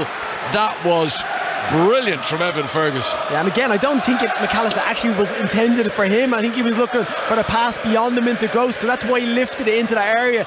But Ferguson gets his foot up so high, drags it down. First touch, second touch is wonderful, and then he just slots into the corner. And you know, this kid is just getting better and better. Caldwell down the left-hand side. Brighton have got wind in the sails now. Matoma soft from the left and too close to the goalkeeper. But Evan Ferguson, who scored against Stoke in the FA Cup 5th round, balloons bouncing around our commentary position here as Brighton fans begin to sing of going to Wembley. They were serious favourites coming into this, and there has been little from Grimsby Town to suggest that Brighton are going to be denied a place in the draw for the last 4. Undav wins the ball from Hulin on the edge of the penalty area. They're queuing up here. Caicedo just too late behind Gross. March will pick it up. Low ball into the penalty area. Hulin's able to clear it away this time, but Grimsby are treading a lot of water. McAtee helps it on to Otis Can on the far side. Back into the centre circle. Helped over to the right-hand side to Harry Clifton. Gets to within 10 yards of the penalty area that Grimsby Town are attacking. Remember, they're attacking the end where their 5,000 supporters are housed in this second period as well now. Can turns, gives it back behind to Andy Smith. This is probably the longest sequence of passing Grimsby have had in the game, and it comes to a halt as McAllister, the World Cup winner, wins it back on the edge of the Brighton penalty area. 2-0 Brighton lead. Undav, ball over the top looking for Ferguson. Too much on it, and it carries through to Crocombe. 2-0 Brighton. Yeah, it's Grimsby's best bit of possession. Actually kept the ball well, moved it through the lines, got forward, but then they committed bodies. And to be honest, Undav, if he gets that pass right to Ferguson, he'd split the defence, and he looks like he would have been true on goal again. And this is what could happen if Grimsby actually come out and try and play and try and push bodies forward. Brian could absolutely pull them apart. So yesterday, Manchester City dismantled Burnley. Burnley are a very good team, riding high on top of the Championship, but taken to the cleaners by Premier League opponents. Today, Sheffield United are into the semis, having beaten Blackburn Rovers 3-2. And here at the Amex, with only 7-8 minutes played in this second half, Brighton and Hove Albion with a now commanding 2-0 lead over Grimsby Town. There is another FA Cup quarter-final to come today. It's at Old Trafford, Manchester United against Fulham, and that is from 4:30. March almost effortlessly plays it along the halfway line to Colwell on the left-hand side. Levi Colwell, who's on loan from Chelsea. He was on loan at Huddersfield last season. Did really well for them as they reached the playoff final, and he's stepped it up with his introduction to the Premier League this time round. And for a player so young, he's looked really good, and we've seen it. Here's March to the byline, right-hand side, sends it in low and powerful. Clips the toe of a defender, bounces up into the air. Alexis McAllister fights from the edge of the penalty area and gets it for Brighton. Now Matoma steps into the box, onto his right boot, curls it and just couldn't get the bend at the end. Agonisingly wide of the far bottom corner for Karu Matoma. And Brighton in danger of running away with this now. It's excellent play, comes into him, he just skips inside, and we're right behind this as he tries to pass into that far corner, and the ball just won't bend enough, it won't turn and go into the bottom post. Great effort for him, and he's so sharp when he gets into the box. You just can't go near him, can you? You got to go left or right, but this time he comes back inside and it's whiskers away. History against Grimsby, who are hoping to become the first team for the fourth tier to ever reach the FA Cup semi-finals. They are 2-0 down here. Undav in the first half, Ferguson in the second half. Brighton starting with 2 central attackers today, and both of them on the score sheet now. As Fete plays down the right channel, but Colwell just cruises in ahead of Harry Clifton and plays it back to goalkeeper Robert Sanchez. Mind you, there's been so much since the break, we haven't had a chance to talk about this, Stephen. At at the time, with this handball, was it inside outside the penalty area with Robert Sanchez? We only saw one replay of it, and it wasn't a great angle. We got to see a few more over half time, as this is a chance, and it's going to be Ferguson again, and there's no flag, and he scores. Solly March played it into the path of Evan Ferguson. The goalkeeper sprinting out to the edge of the penalty area was swept beyond, and then very belatedly the flag now does go up, and the assistant on the far side, Derek Eaton, who at the time when the ball went in, I saw the referee glance towards him and there was no flag. Maybe he's had a word from VAR in his ear. Let's see a replay of this now. Are Brighton offside? He is just a tad. Solly March had taken just a step. Ferguson's not from the pass from March, but the initial ball into March, it looks like his foot he's just gone a little bit too early. It's a great run from him, just gets the timing slightly wrong, and then so unselfish to square it to Ferguson, but I think it's rightly been ruled out. So the flag up, the VAR just making sure before we can resume, but it looks like in the build-up there, Solly March, the assist provider, was offside as the ball was played to him. 3-0, it really would be all over. Yeah. And Ferguson, he's done nothing wrong there, denied a goal. No, he's perfect. He's behind March as he squares it to him. Times has run really well. March just goes a little bit too early. It's probably a foot in front of the defender, and he's offside, and rightly so. But yeah, back to that incident in the first half. We got to see some pictures of it, and you're looking thinking, I feel that may have been a handball outside the box. We're looking at not great clear images, but you think, how were they so quick and decisive about it? They were so quick with their mind up, you felt it must have been conclusive, but from the images we've seen, it didn't look conclusive at all. Well, speaking of conclusive, the VAR lines are out, the red light is showing. This is going to be offside. It is a goal that is not going to stand, so Brighton and Hove Albion remain at 2-0 in front of League 2 Grimsby Town here, and Evan Ferguson denied his second goal of the game. The only thing, just go back to the Robert Sanchez, is unless they didn't have any other replays, although I don't know why they wouldn't have, but unless they just felt they couldn't be conclusive. However, it really did look like what we could see he was outside. Yeah, from the still images we've seen, and I'm sure there people on camera phones, wherever it is, it looked like he was outside the box. So, Grimsby would feel aggrieved not to have. Ooh, there's a chance here.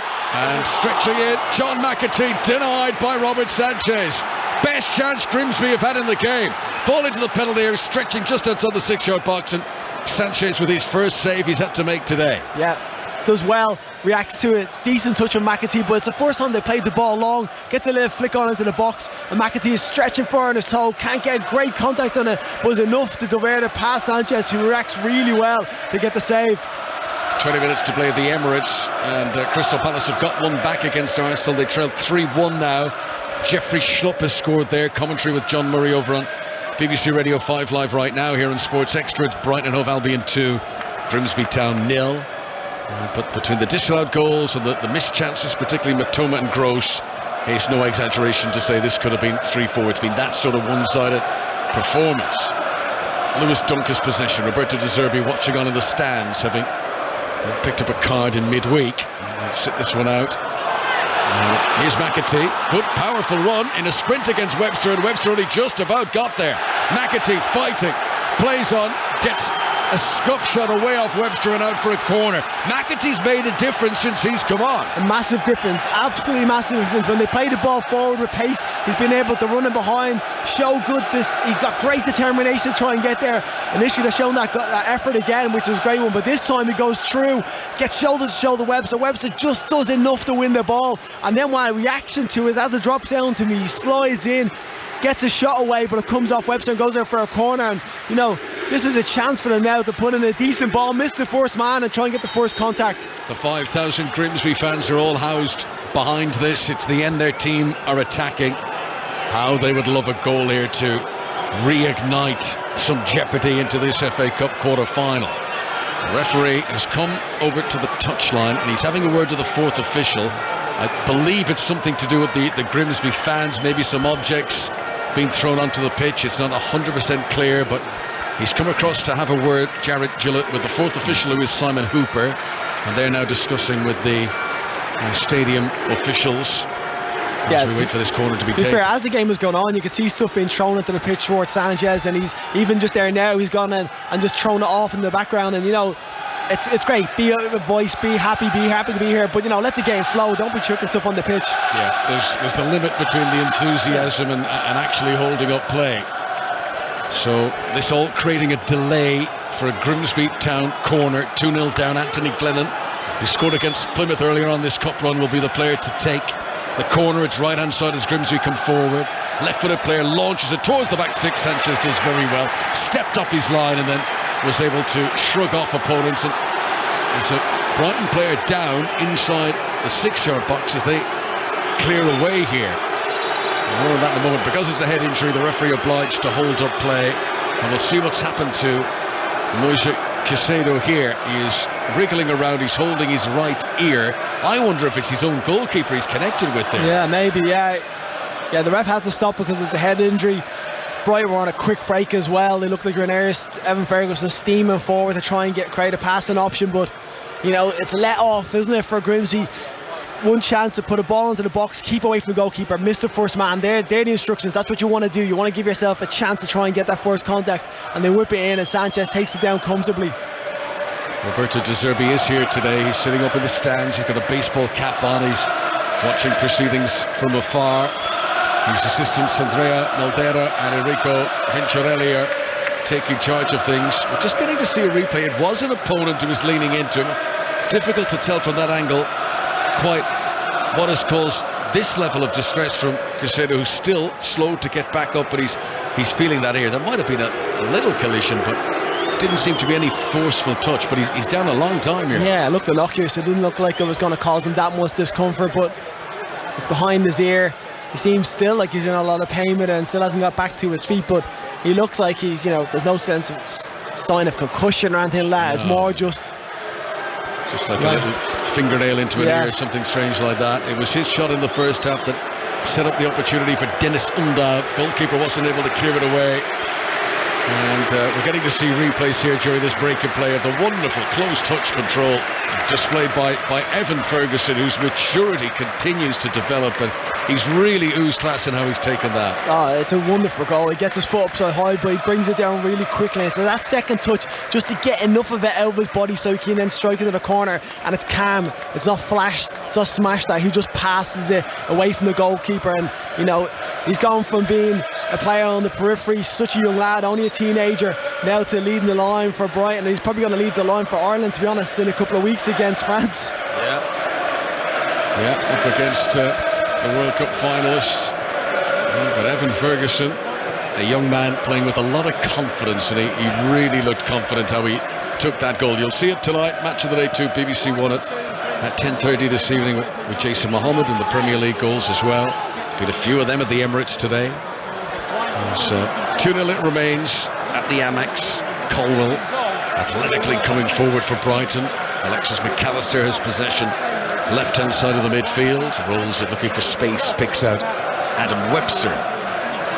He's got a big pocket of area to himself even though he's inside the opponent's half. Here's Solly March cutting in off the wing right hand side, left footed delivery. Andy Smith was well positioned, but his header doesn't go very far. Clifton's back to help him out, and Grimsby just about shuffle it away, but not for long as Brighton come again. Here is Mitoma, just outside the penalty area. Toe pokes it into McAllister, inside the box now. Trying to weave away to find some space with Clifton breathing down his neck. Colwell, back to McAllister again. Brighton really are toying with their fourth tier opponents here. Clipped ball into the area from Lewis Dunk, doesn't find a teammate though, and it runs through to Max Crocombe, the goalkeeper. Still 2-0. Yeah.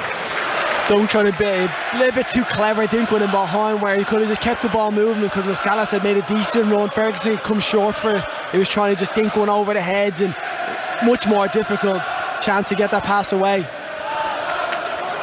This is Gavin Houlihan, who's been Grimsby's second top scorer this season. Back to Niall Maher on the left hand side. That's not a bad ball played forward by Glennon. However, the flag is raised and offside against Otis Khan, who came through the Manchester United Youth Academy as a kid.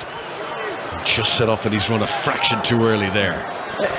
Grimsby have showed a little bit more intent the second half to get into the forward areas. They're trying to play it forward quicker, less of the pass around the back. They're not inviting Brighton to come on and pressurise them and win possession high back up the pitch. They've gone to play a bit more direct, which has been better for them because they've been not getting caught out. So we've played 65 minutes now as things stand.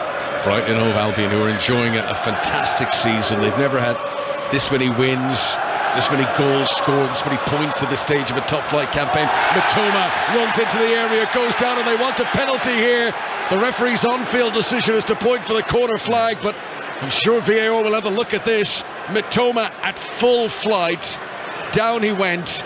Let's have another look at this, Stephen Kelly. Yeah, he turns brilliant on the outside, goes past the penalty. It looks like he may just get away with it. There's a little nudge. I'm not sure there's enough of a kick or a drag back to actually. Is that a little kick there? Yeah, he trying to kick across him. I think the ref got this decision right. Yeah. If anything, the connection is caused by Mitoma colliding into the defender Efete rather than the other way around. VAR agrees with that assessment. Quarter of the game to go. It's a corner to Brighton and Hove Albion. Gross prepares to take it. Full house of the Amex today for this FA Cup quarter-final. Colwell is trying to stand in on the toes of the goalkeeper. Here comes the delivery. Arriving at the back post was Marge. Ball comes back off the crossbar. Another close call, and it wouldn't have counted anyway. There's been some altercation in the 6-yard box. Referee blows the whistle. But Webster arriving like a train at the far side, and the crossbar was rattled, but the ball stayed out. Yeah, it's a cross into the far area. Marsh just heads it back into the area, and Webster gets a left foot volley and off the bar. Can't see why the ref is giving a free kick. Maybe it's a hand, but it's a well worked corner. And Brighton right there. Grimsby right there. Look again. There's not a clear evidence of the replay we've seen of why the free kick was given to Grimsby there, but they'll take it. 2-0 down. Still the faintest of faint hopes that if they could get one here and set up an exciting finale to the game, there might still be a bit of FA Cup magic for Grimsby Town, but they really are clutching at straws now. This is Gavin Houlihan. Brighton have gone about things professionally today. They've sort of dampened the early enthusiasm of Grimsby with that goal, and without ever overexerting themselves, Roberto De Zerbi's team have been in control throughout. Yeah, both halves coming out really quickly, getting early goals, and that's going to absolutely take the wind out of their sail. They're going to have to fight back and realise they're on it. It's a big ask for them to come out, and then are you willing to commit bodies forward against a team that can pick you off at will and that have been extremely comfortable? And I think Brighton have just gone about it the right way. They look such a professional outfit. So Brighton in possession. Just looking at that goal for Evan Ferguson, bringing him up to 6 goals for the season now. It makes him the highest scoring teenager of any Premier League club players in all competitions this campaign. So that is quite the accolade to have, because there's no shortage of talented teenagers, but Evan Ferguson has now got more goals in all competitions than any of them. And he's not played that many games or started that many games either. He's only kind of come into this midway through the season. He's a big prospect, and a lot of teams are looking as well. Another thing that Brighton are going to do well is holding on to this player, because this crop seem to be so well balanced. Brighton look like they're preparing to make a change. Jeremy Sarmiento, the Ecuadorian, who's only had one start in the Premier League this season. He's come on as a substitute a few times. Came on Wednesday actually here against Crystal Palace. He's going to get a run. There's still over 20 minutes of this game remaining. As that's lovely. Undav Ferguson must be and is. He is not to be denied his second goal. Evan Ferguson, offside ruled off the most recent one before this, but now he does get his second, and he takes it so calmly. And this is a young man who never looks flustered, and even in the celebrations he's keeping it all so calm. Just a little smile, takes the hugs of his teammates. 3-0 to Brighton. They are on their way to Wembley for the FA Cup semi-final. Yeah, this is another great fish. Again, it's a little bit lucky with the 1-2. First one takes a ricochet, comes back to him, but then once again to the position, the ball around the corner for McAllister. He tries to flick on, it bounces, ricochets in between the Grimsby players, but then it comes back to him. His first touch, second touch, it's on his left foot, his weaker foot, no hesitations. He fires into that bottom corner, giving the keeper no chance, and he looks a very comfortable, strong centre forward. Excellent play again. He's on a hat-trick now. Evan Ferguson up to 7 goals for the campaign for the 18-year-old. And Grimsby are going to make a double substitution at this stage, but their goose is cooked. Ryan Taylor will come on. one of the more experienced players in the Grimsby squad. He replaces Otis Khan, and the other player who comes on is Morris Bryn Morris, 26-year-old midfielder, came through the youth academy at Middlesbrough, and he replaces Harry Clifton, who has played in all of Grimsby's league games this season. That feels a bit of white flag being raised there, with Clifton perhaps being rested for Grimsby's next game. They're away on Wednesday, their third away game in a row when they go to Mansfield in League Two. And they need more than a miracle now. Stephen Kelly at 3 goals down. Yeah, absolutely. And I think Evan Ferguson's going off here to a standing ovation. I'm sure he's going to be gutted, though. He won't be on to stay and try and get a hat-trick. Big performance from the young lad, and a sign of how much they respect him. They're taking him off. Welbeck's coming on, and he's got a chance to probably play in the Premier League again now and go off international team. Well, it is against fourth-tier opponents, but in effect he'll feel he's put in a sort of hat-trick worthy appearance today. He was not at fault for the goal that was disallowed. He did get 2 that stood, and Evan Ferguson's reputation continues to grow and grow. He's now got goals in back-to-back rounds in this competition. On comes Danny Welbeck. So it's an experienced striker, and this could yet get worse for Grimsby. Yeah, it's not like you're bringing on someone that's anyway lesser and it doesn't pose a threat. Welbeck, someone that's quick, gets behind, strong, powerful, and Brighton are just going to keep piling on the pressure here. They've kept great possession of the ball. You don't want to see any complacency settle in, but so far they've gone about it so well. So 3-0 Undav in the first half, 2 from Ferguson in the second period. And Brighton and Hove Albion supporters will be plotting their routes to Wembley. A draw for the semi-finals coming up later on this afternoon. This is Welbeck putting the ball in front of Solly March. March is tripped, free kick to Brighton midway inside the Grimsby town half. 3-0 away from home. It was never going to be easy, but in truth Grimsby have not threatened a cup upset here today. No, McAtee's second half had a couple of opportunities where he looked like he was getting behind and posed a little bit more of a threat towards the Brighton back 3 or back 4, but for the most part they've stumbled, and I think they've caused their own problems at times trying to play it from the back against it. It's such a well organised drill Brighton team who know how to press, know how to go in numbers, and do it really well. So you're setting yourself up for a bit of a fall. Manchester United game against Fulham coming up later on at 4:30, around 45 minutes from now. The team news is out for that game. Free kick for Brighton, played into the penalty area. Webster with excellent control to bring it down, and now McAllister. It bounces awkwardly for him, but he gets it back out to Webster on the left-hand side. Challenged, but I think fairly, by McAtee, who connected with the ball, and despite Webster going on a stumble after that, it was a fair challenge inside the penalty area. Grimsby just about get the ball and gets the ball away. Webster turned into Evan Ferguson for a moment there, and he bringing that ball down, lifting it over the defender. It looks so easy. It was brilliant, absolutely brilliant. Manchester United, 4 changes from the team that won at Real Betis in the Europa League in midweek. Casemiro suspended for this game today, replaced by Sabitzer. Shaw, Sancho, McTominay come in for Malacia, Palestri, and Fred, who drops to the bench. And there are 3 changes for Fulham from their tough game in midweek when they were beaten 3-0 at home by Arsenal. Diop, Paulinho and Willian return. Tosin, Lukic and Solomon are the players who drop to the bench. That's Manchester United against Fulham coming up at 4:30 today. This is BBC Radio 5 Sport Extra, live from the Amex Stadium. FA Cup quarter-final that is going very much the way of Brighton and Hove Albion, who got to the final itself in 1983, went to the replay, beaten by Manchester United, and you can hear in the background Brighton and Hove Albion fans singing of going to Wembley. Yeah, it's I think it's a dead cert now. They're going to get there. They've been extremely comfortable throughout all this game. Here they go again. Well back into a shooting position. Good challenge by Smith. Brave defending, throwing his body in the way just as Danny Welbeck was ready to fire it. Yeah, excellent play from Welbeck. Turns the defender, opens up, looks like he's about to pull the trigger, and Smith comes across with a crunching tackle. Really important, but maybe too late in the game if it's going to win it, but still great interception from him. Welbeck, I think he felt he could see the lights open up, he could see the back of the net bulging. Absolutely. We'll play on for now. There's a quarter of an hour remaining. Grimsby really just going through the motions. hoping this doesn't get any worse.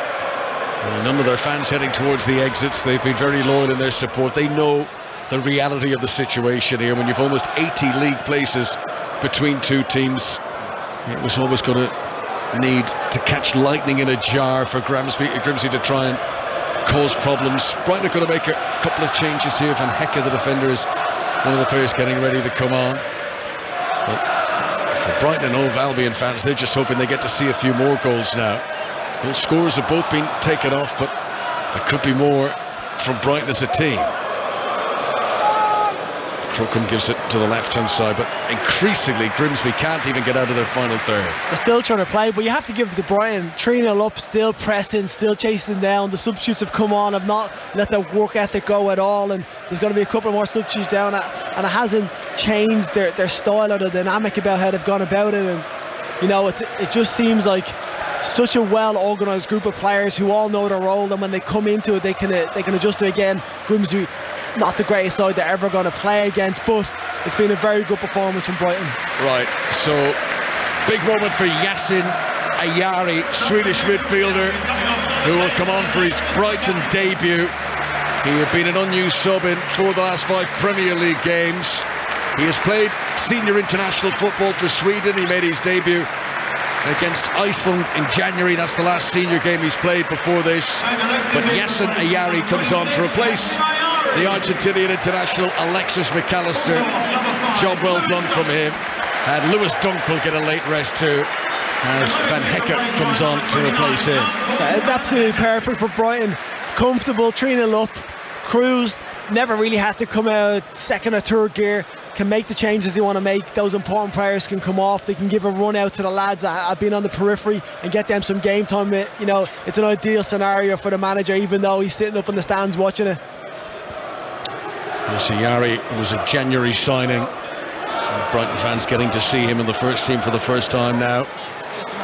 Here he is, winning a free kick for his team, trying to get away from Miki Efete. Free kick to Brighton midway inside their own half. Reminder what's coming up this week. It's the international break.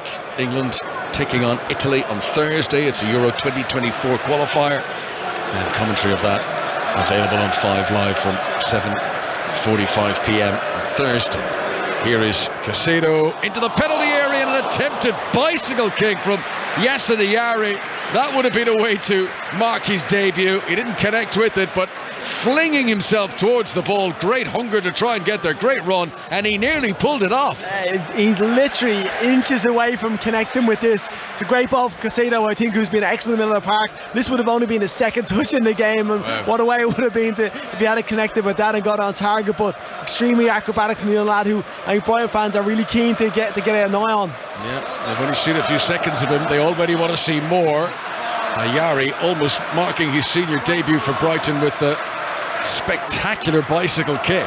Here's Caicedo again. There's no let up from Brighton. You can tell that they want to keep the foot on the throat here, as Grimsby tried to come forward. Anthony Glennon over the halfway line. This is a rare sortie into the Blackburn Rovers half, but disappointing cross to the end. Van Hecke just ducks away from it, sails over his head and goes out for a goal kick for Robert Sanchez away to our right hand side. Brighton and Hove Albion 3, Grimsby Town 0, 10 minutes to go.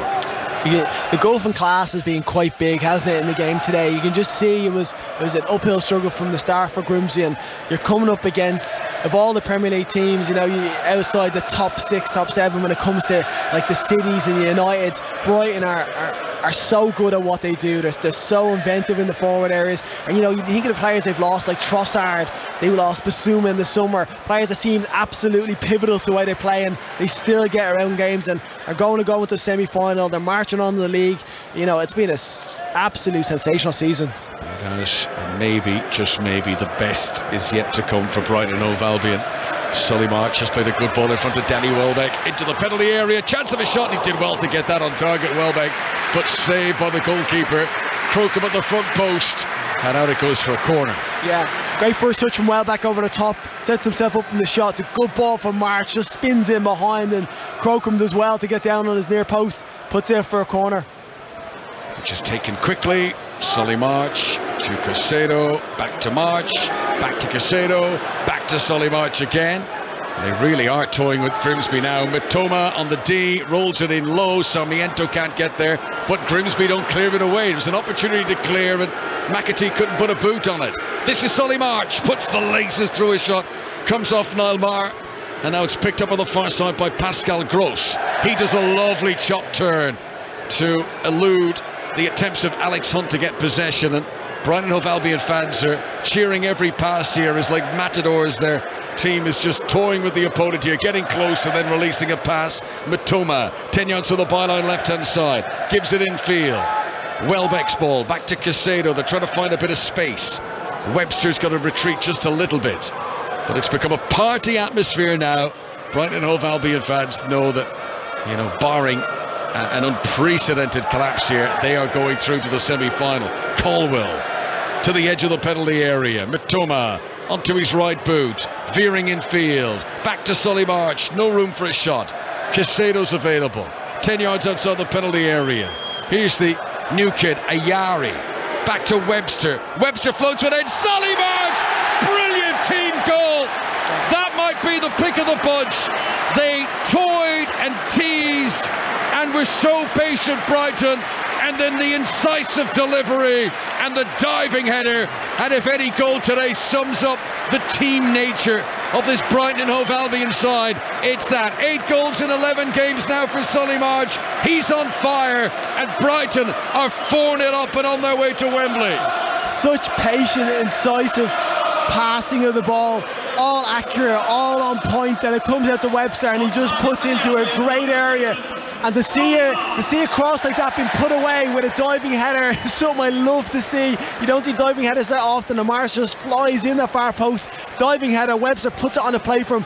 But the build-up play was excellent. They were so controlled, they were so calm, they kept the ball so well. Brighton have been excellent today. Yeah, Evan Ferguson's second goal, I mean, the finish was brilliant, the control, but in terms of the build-up, that was pure quality for Brighton. 4-0 now.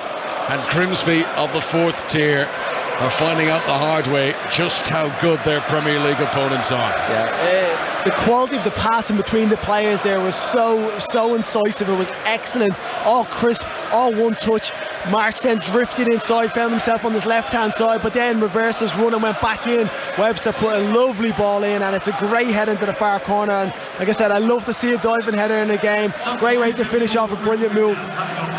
So Brighton are resting all the regulars now. Gavin Houlihan has been taken off. He won the Irish version of the FA Cup a few years back with Cork City, the FAI Cup, but hasn't been able to make an impact today against this well-drilled Brighton and Hove Albion midfield. And, you know, they might have rested one or two, but really just one or two, but in the main, this was a Brighton Hove Albion team that you would fully expect to see in a Premier League match. I mean, even with Sanchez coming back in, he might be second choice now, but he's been first choice for years. Yeah, oh yeah, it's the starting lineup for this Brighton side is a well-placed Premier League side, and it's part of that's the side that's got them to the position they're currently in.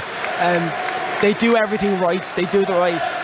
Their understanding of their roles is fantastic. Every player is so in tune with the way they're playing, and the confidence within this side is unbelievable. Listen, they're up against a Grimsby side who are, you know, we're going to struggle against this team and are not at that level. But Brighton have done it so well, and they've just put them to the sword. Webster, ball over the top of Yari. He's making very good runs. He nearly got onto that as well, but Max Crocombe gets there first. 4-0 here and all over. So we've got Manchester City already in the semis. We have Sheffield United already in the semis. And with 6 minutes to play here, it's safe to say that Brighton and Hove Albion are in the semis. The last of the 4 will be either Manchester United or Fulham. Could this be Brighton's year? Feels like they'd have to beat at least one of the Manchester clubs to do so. Chance down the other end. McAtee's shot is saved by Sanchez. Grimsby's best chance of the game comes 5 minutes from the end at 4-0 down. McAtee can't believe he didn't score. Great save. Yeah, it's no surprise he's fallen to that man, because he's been the one player that was a threat. Lovely across in, gets set out to him, and he just tries to whip into the far corner, but Sanchez gets across. He doesn't get far enough in to really cause the goalkeeper problems, but still pulls off a really good save from somebody he hasn't had much to do all game, but he's confident and pushes it wide. Decent strike. Good save after a decent strike, as you say, Stephen. And McAtee might have given the Grimsby fans something to cheer about, but Brighton surely want their clean sheet here.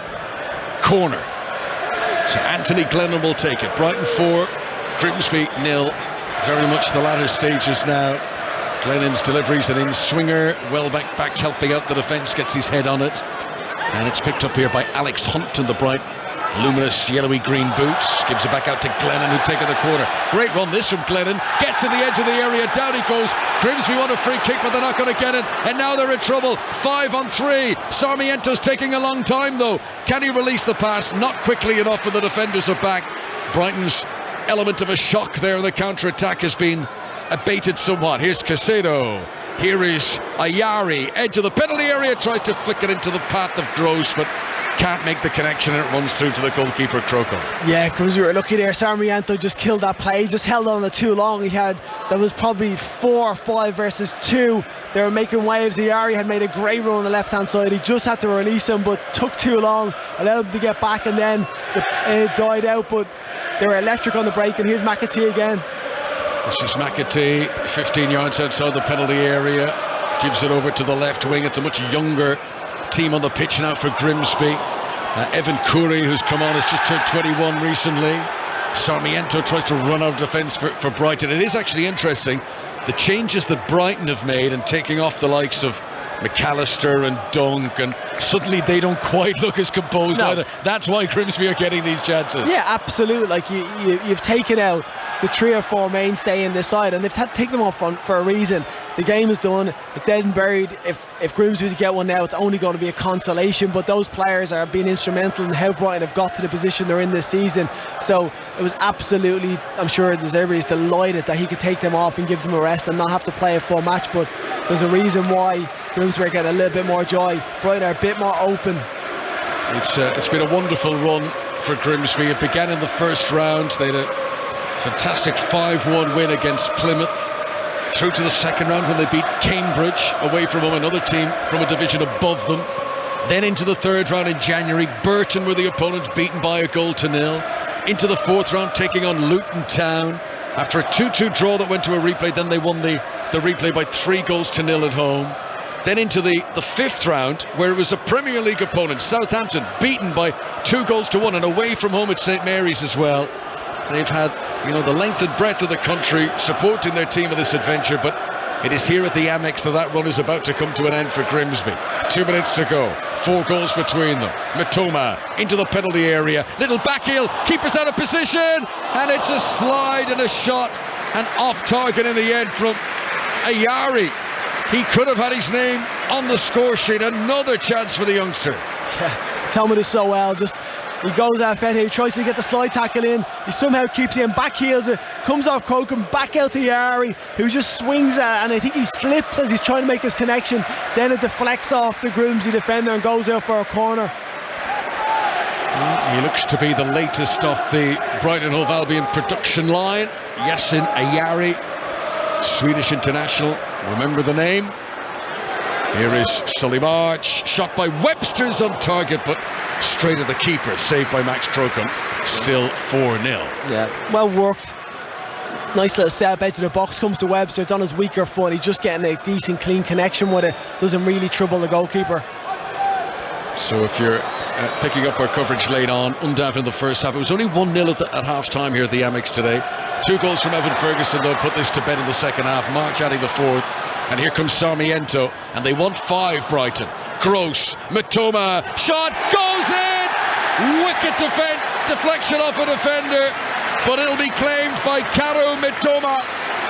Waterfall was the player. Once it struck him, the goalkeeper was never going to save it. Completely wrong-footed. It is 5 as we slip past the 90th minute mark, and Brighton and Hove Albion's dominance is complete. Yeah, Grimsby get caught as well, trying to play it from the back. Sarmiento nicks it, drifts down the line here. Really poor play to just get caught from Colwell. Runs in, pulls the back edge of the box, set up from Welbeck, cross, shot takes a deflection, and it just eludes the goalkeeper and trickles into that far corner.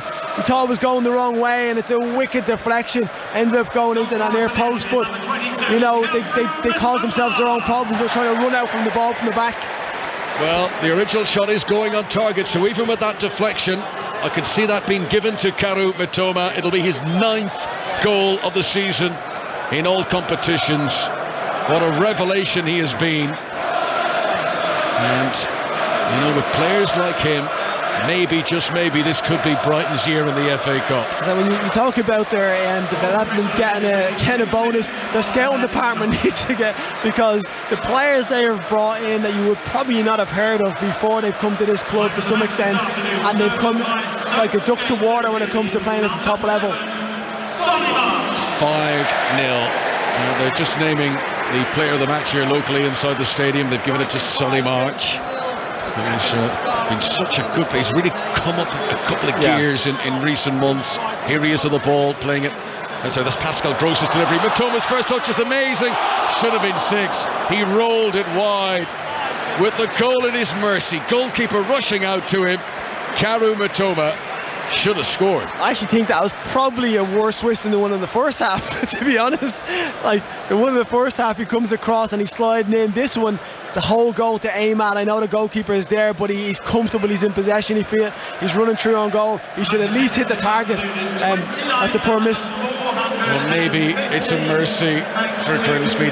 They don't deserve to be humiliated here. No. 5-0 is enough now, as Brighton will celebrate their trip to Wembley. And Grimsby Town, as the final whistle blows, their fate is confirmed. And Brighton and Hove Albion are through to the FA Cup semi-finals. Roberto De Zerbi's team, who've enjoyed such a good season so far, and now they are going to Wembley, and who knows what happens next. Yeah, well, listen, by this display, by the starting 11 they sent out, some of the players came out and are fringe players, but they look like they can contribute as well. This Brighton side are in full flow, they're electric, their confidence is ebbing out of them, and you feel like I wouldn't put past them getting through the semi-final, because they're in such good confidence with a lot of players that are playing so well. It's an 8th FA Cup game of this run for Grimsby. It is where it comes to a halt, and their coach Paul Hurst will be thrust straight back into 4th tier action in midweek when they play Mansfield in League 2 on Wednesday. But the party is only getting started on the south coast. Brighton and Hove Albion, who led 1-0 at half-time, the Undav goal. Then Evan Ferguson took over, scored 2, might have had 3 but for a VAR offside. Solly March with a diving header, Mitoma with the deflected, and it was every bit as comprehensive as the scoreline suggests. Brighton's strong run continues, just 1 defeat in their last 13 games now in all competitions. They have beaten Grimsby Town here at the Amex Stadium by 5-0.